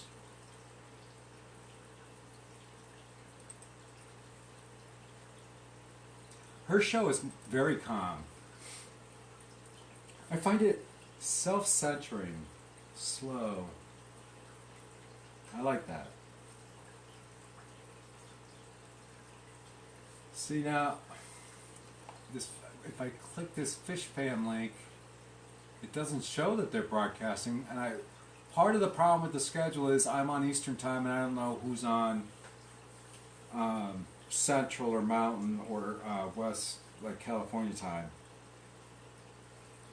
So some of those streamers come on and I miss it because it's like 5 o'clock, but they're not on, so I go do what I have to do. I come back and the show's over. Oh yeah, Slick Pat, I have to agree with you. I see people buy convict cichlids and they think they're the bomb, and then they're like, I'm going to breed them and sell them. And I just know from a pet shop point of view that, guess what, I don't want your convict cichlid fry. I might take 4 or 5 or 6 to fill a tank, but I don't need 100 of them. And I don't need 100 every month. At my peak with my white clouds, I had 100 a month available. And even the local fish store says, well, I'll take them. I was like, here, take them. They need a home. And in return, you know, I'd buy some stuff and he'd give me 10-15% off. Okay, great. I saved the sales tax. I wasn't expecting anything. Guess what? I knew the fish were in good hands with the store, so they were going to be taken care of. I took care of them. They were healthy fish, and hopefully they all got great homes and they're doing well today. It refreshes every time the clock hits 04 every 10 minutes. Oh, alright. Well, I keep hitting the refresh button on my browser, but... Oh, there's 2 live. Well, maybe what I'll do, because it's 5:06, the dog is diabetic. I gotta... Oh, it's all about reptiles with... Oh, that's right, she was going to talk about reptiles. I remember that from the other night. when she was on.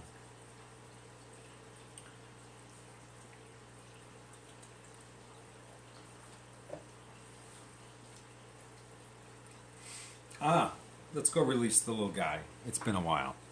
So here we go. He's no worse for the wear. He hates his water change. I gotta move you because of the cage. The bird cage. So I'm just gonna take these plants out. Let's stick them in here.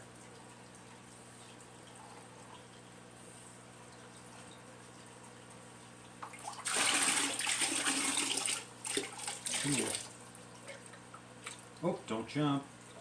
I know, you're going to say, why am I handling my fish? I always handle my fish. Calm yourself. Calm yourself. There we go. This way here I get less water. There we go. Oh yeah, now he's going to go sulk in the corner. He hates his water changed. Oh, he hates it. Hates it with a passion. He's going to get all grumpy now. Oh yeah. He's sulking.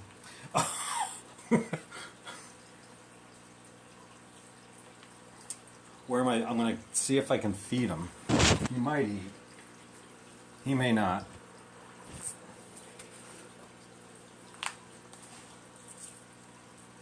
He needs a new home. Oh yeah, he's pissed. He's not eating. Oh well. He'll be alright by tomorrow. Don't worry about him. Oh. There we go. Thank you for your strength. Great recollection. Oh, no problem. I love talking about this stuff. I want to go on a rant. Maybe next time I'll talk about all the hybrids, like the genetically, like my input on the glowfish, the zebras, the black skirt, what was the black skirts. Now they got those rainbow sharks. And what and they did, didn't they? I think they did it to axolotls too. I'm like, why are you doing this? I know there's some benefits to it, but there's some very bad stuff that I think, right? I think it reflects badly on the hobby, but you got two types of fish keepers, right? So the glowfish bring new customers to the big box stores. Box stores make the money. Consumers fail at keeping those fish alive because they don't understand the tank. Then you, right? I don't know. I really have nothing to do about that. Hand handling is easier on.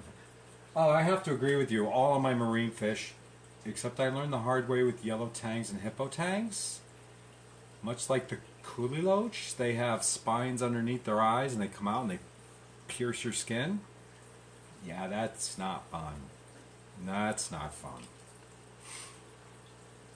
But all of my fish were handheld, except for, well, even the nano fish they have, they were pretty much handheld, except for the SX Elradi because they were just so tiny. I can't pick those up.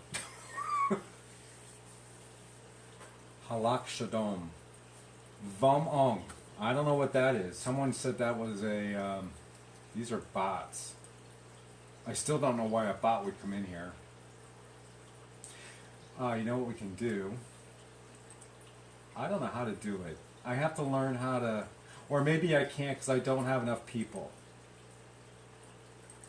Oh, moderator? Add.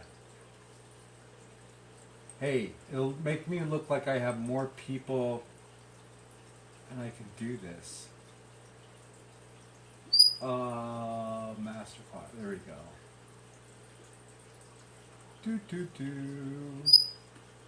Yes, Boo, I know. I'm looking through the list to see. I'll have to scroll. Oh, here. There's one other. Did Monster Girl come in? No, Levi.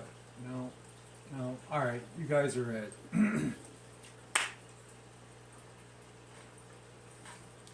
So I did my first granting of moderator powers. You ought to be honored. I figured that out.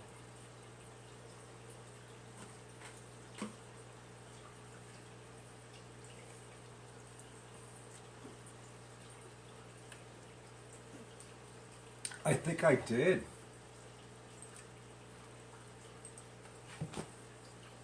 Ah, there you go. He has no choice. I just made a moderator. Oh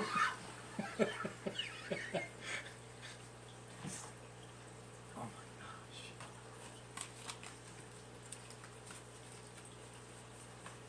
gosh. See, and really, I don't know, if someone wants to interview me about the old fish days on the other channel, I go talk about that. Give my opinion.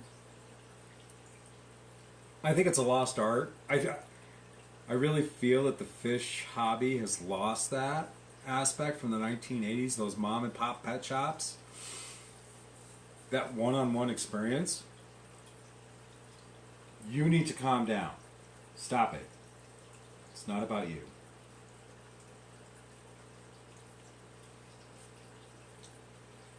S, you are blue. My old boss from the pet shop, Bob, he had an old saying, turn me upside down and paint me blue. And I guess it had something to do in the old, because he did World War II, he was in the services. And I guess I'm only recalling what he told me was that somebody would get syphilis, they would turn you upside down, paint, I don't know, I guess they paint your genitals blue with a, I don't know. Stop. No, you don't need to be on me.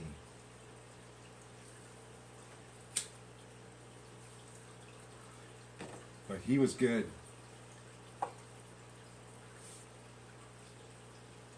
Hey, all someone has to do is invite, mention me, I don't care.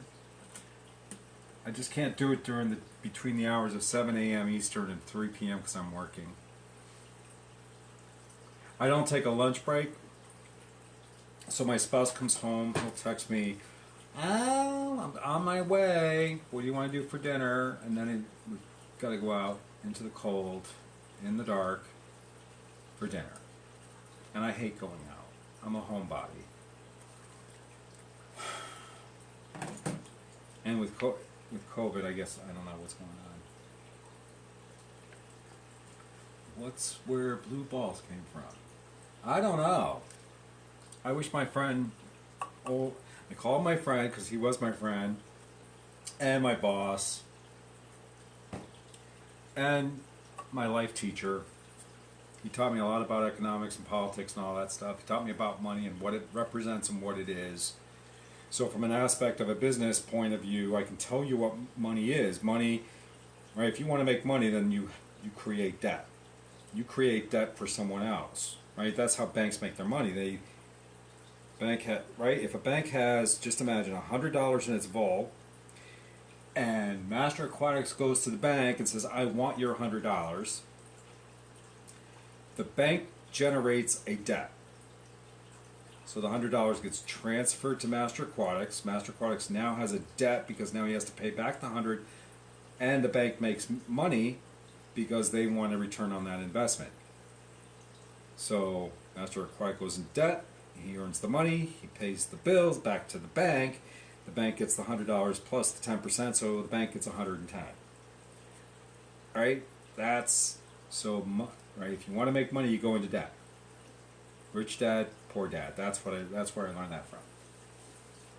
And money is nothing more than the representation of hours worked at a given rate, right? So if you earn $20 an hour, your time, right, you worked 1 hour, you performed a task, the person that paid you the $20, right, they created debt, right, so they went into debt, you created a profit for yourself by working those hours at an agreed upon rate. Now you have the $20.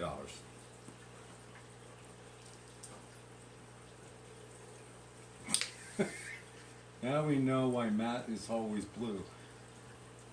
Oh, is that S? Is that your name, Matt?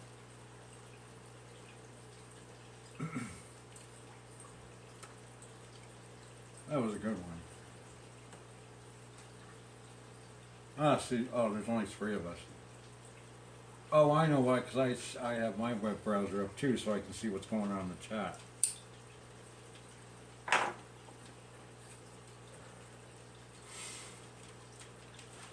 Cause, oh, see, let me see. Oh, there we go. I can see. Now I can see the chat on the app. So if I close this, ka-ching, it'll be 0. It'll just be you two.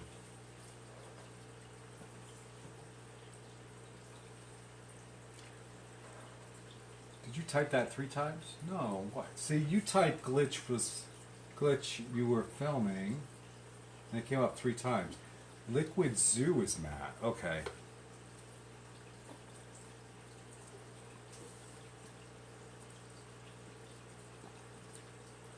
Oh, see, this chat on this program doesn't work.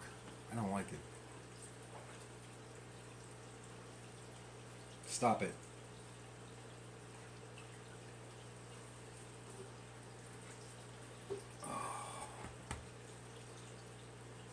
Alright, so you're Sean.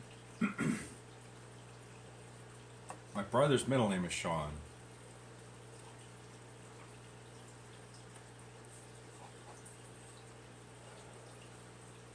$5.17.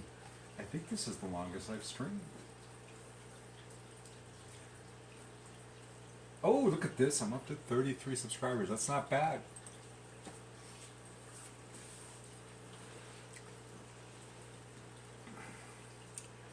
New mystery. Oh, it was 2 weeks ago. Yeah, so maybe I'll film tearing down the 20-gallon tank and putting in a plenum. It's going to be like the other 2 I did. Just a bigger project. I'm looking at that tank now and deciding when, where, and how.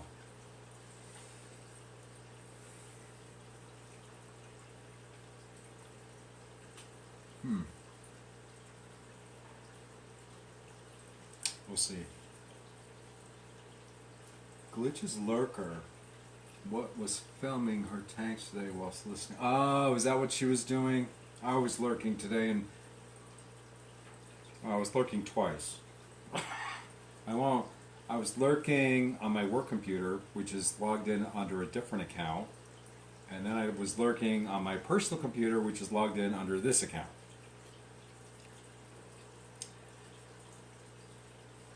So I have two accounts, but because of the way my brain works, they are 2 separate things, so I kept them separate. I have to, or I go crazy. I can't remember my passwords. They all have to be the same.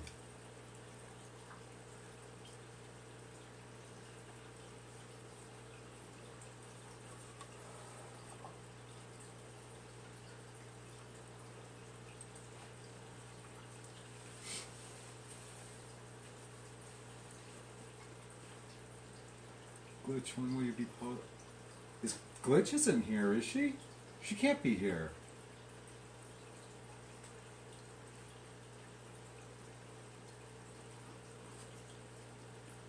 You're going to go back into your cage. Look, the people want to see you. Maybe. I can't, actually I don't want to go too far down.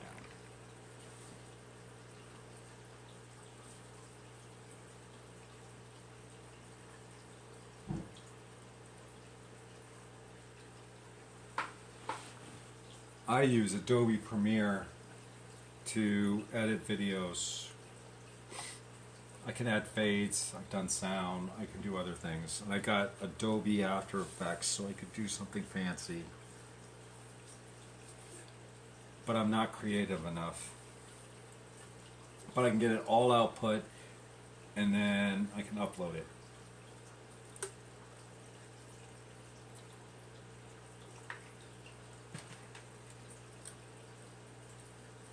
I got 2 bars.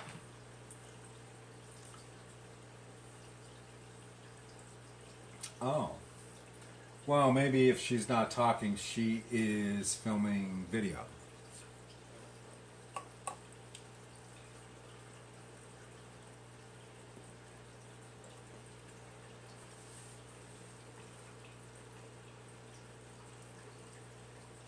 Pick your nose. Don't pick your nose. Don't scratch your nose. Yeah, you're dry. You need a shower. Then you'll sulk because you'll be pissed. Oh, come here for a minute. Up. Up. What, is going on. Why are you digging at your nose? Why does that...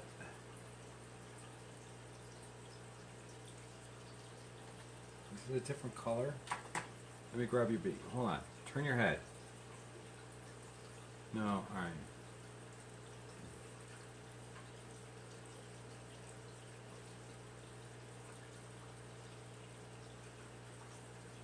Okay. No infection?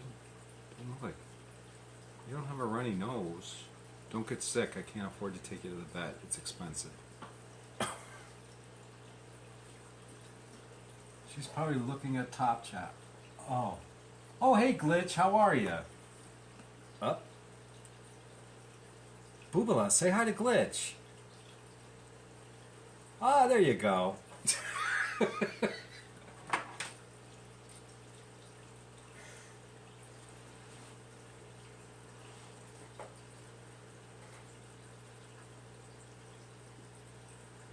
Up. There you go. Now you can stand on that. Go ahead. Look at the camera. Oh, you're just gonna sit there? That's a good place for you. Now you're not near me, and you're not needy.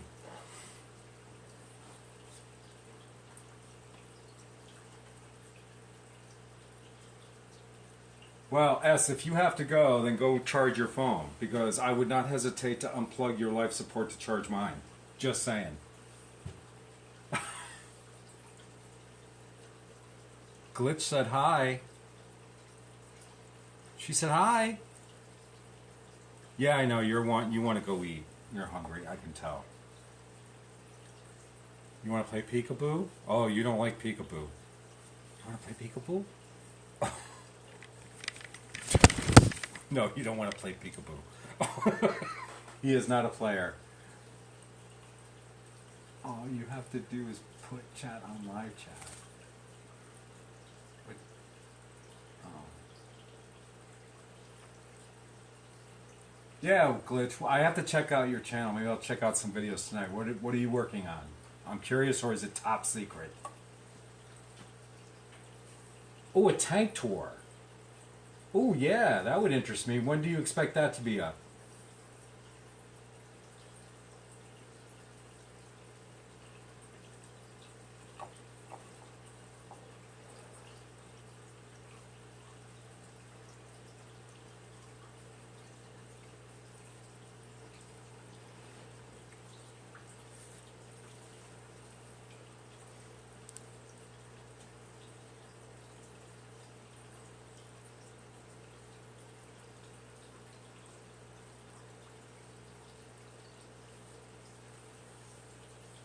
I personally have 1, 2, 3, hold on, 1, 2, 3, 4, 5, 6, I have 7 tanks running right now. So 6 of them are down here, 1's upstairs in the kitchen, and then I got 2 5-gallon tanks I want to set up, but I'm deciding if I need to save them for the fry for the summer, or if I just go out and buy another 5-gallon, 10-gallon, and I'll worry about it then because they're cheap enough to buy anyway. Oh, cool. I'll definitely check them out between today and tomorrow then. I really would like to see what you're doing. My next video will be out, who knows when. I'm going to tear down my 20 long. I'm going to put in another plenum, but I got 2 videos on plenums anyway. Unless I do a live event, then people could, well, no. Yeah, they could ask me questions as I do it, but that'll make the project that much longer. And because they're fish that I really like, I don't want them in buckets for too long.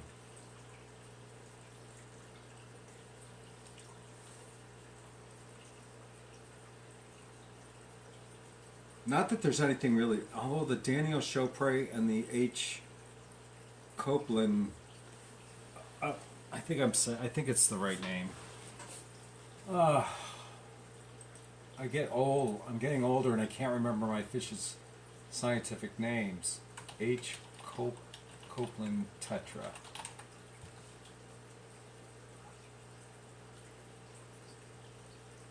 Hyphus Bronchine copelandi. Coplandi. That's a nice little fish. Pictures don't do it justice. It really needs to be seen in person.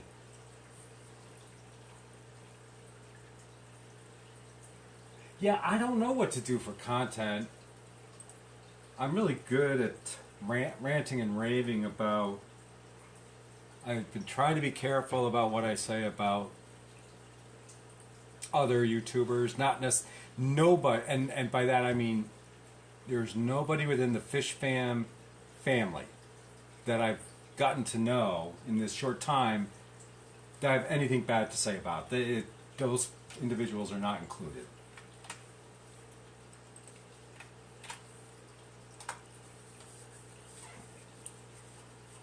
So I have to be careful. I have a mouth that can run wild.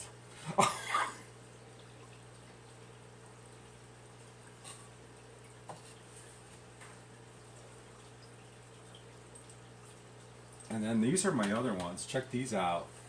No, sun oxyrata. These are the smallest fish I have.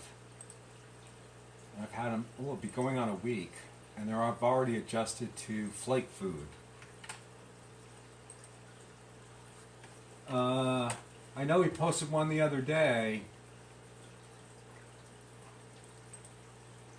I did subscribe to him. I think he has some really good scientific background. You know, given his educational level and what he did for a living, his understanding of water treatment systems and how that can be used in an aquarium.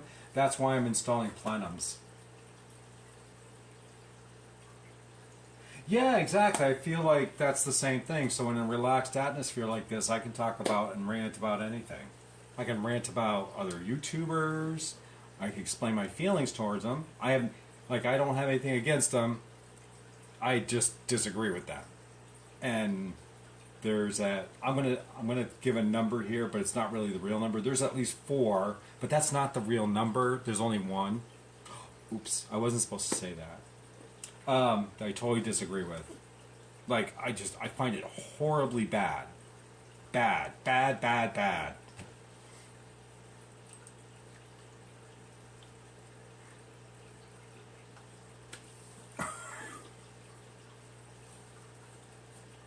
Oh, you can't be a bad fish keeper, Master Aquatics. Come on. Really?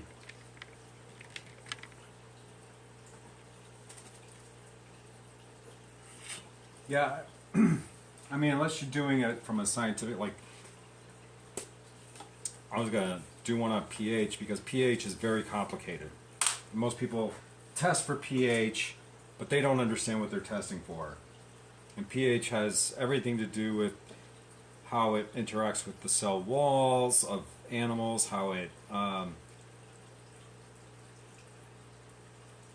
what you're really measuring.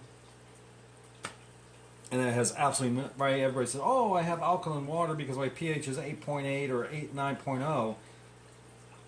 Yeah, no, not really, because that's just your pH of your water, which is measuring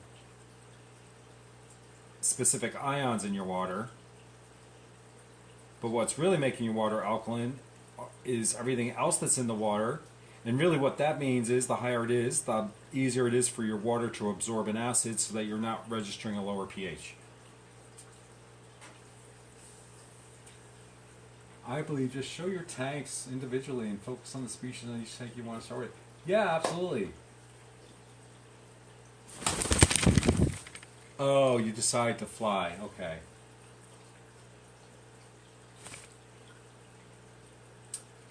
Oh.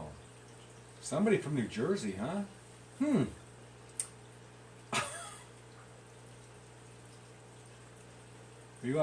I don't know enough about osmotic pressure to talk about it.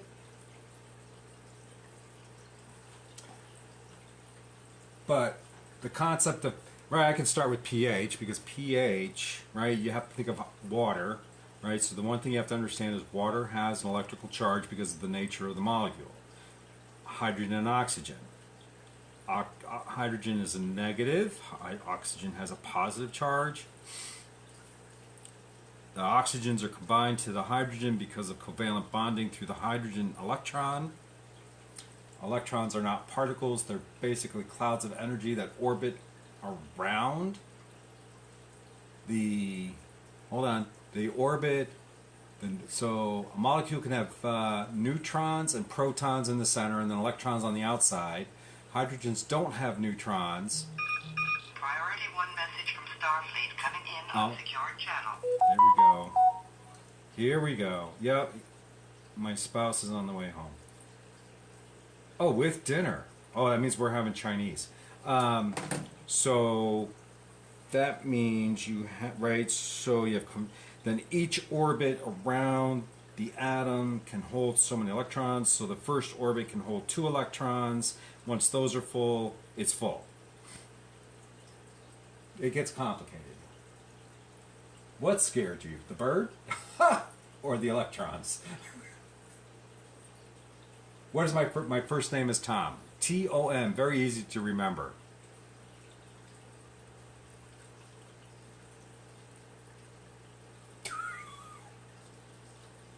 See, so because I have taken I've taken both microbiology courses, so I could read the materials on microbiology. I can read the material on chemistry because I've had chemistry classes, because I was the first male student to be accepted into the dental hygiene program within my school area for college.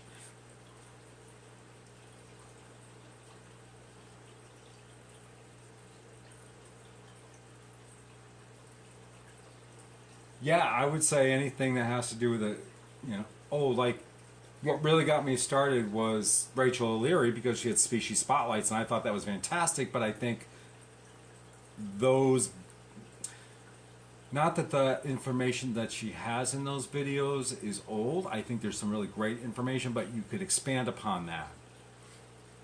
Anybody really could. I could. Right? I know she has some a video on the Axolotl that she had gotten years ago. She talks about them. That's great, but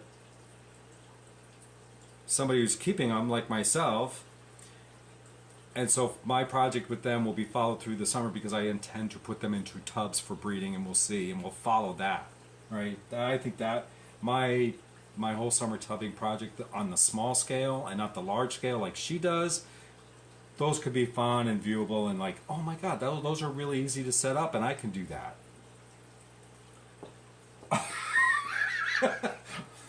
Oh, this guy scared you? You should have caught that on video.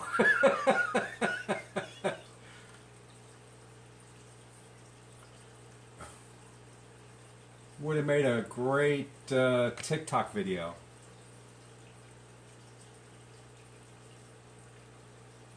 And you could share your experience with him.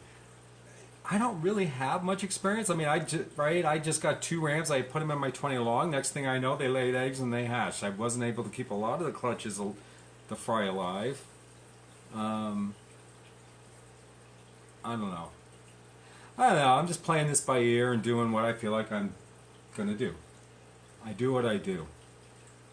And ladies, I don't care if anybody watches the videos. I really don't. Right? I'm not in this. Right, you could approach this from a business, like some of the bigger guys out there, with 100,000, 1 million subscribers, and make a living out of it. I don't want that. I'm too busy in my life to do that. I don't...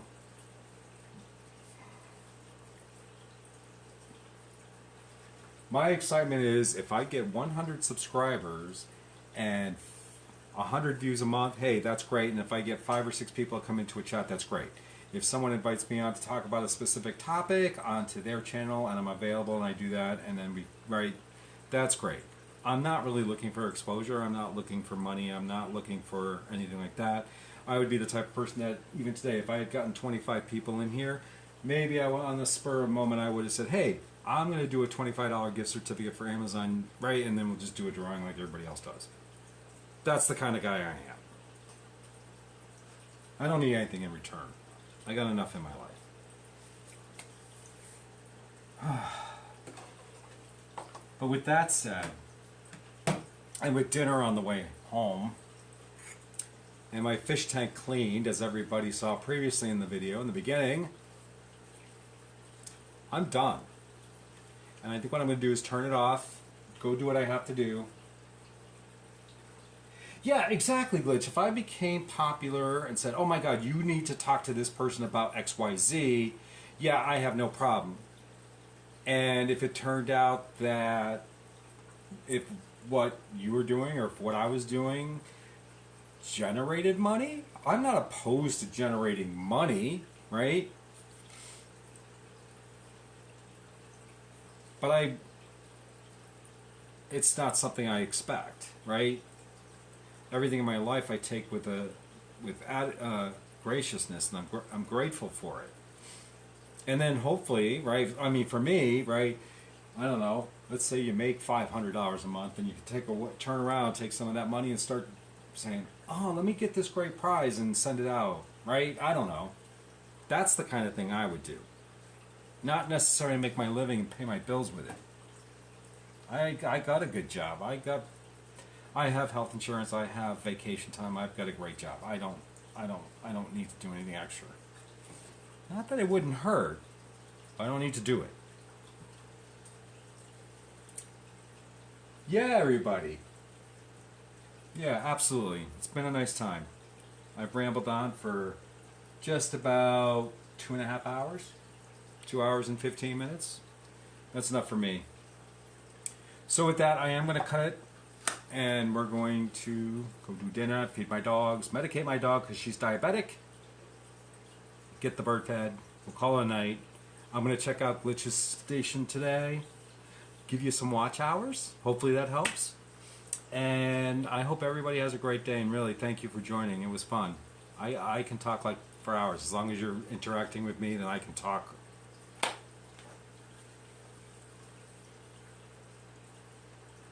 Yeah, exactly. If I can make bucks and then get someone excited and say, "Hey, here's something that may help you," because I don't need any more. I don't need lights. I don't need filters.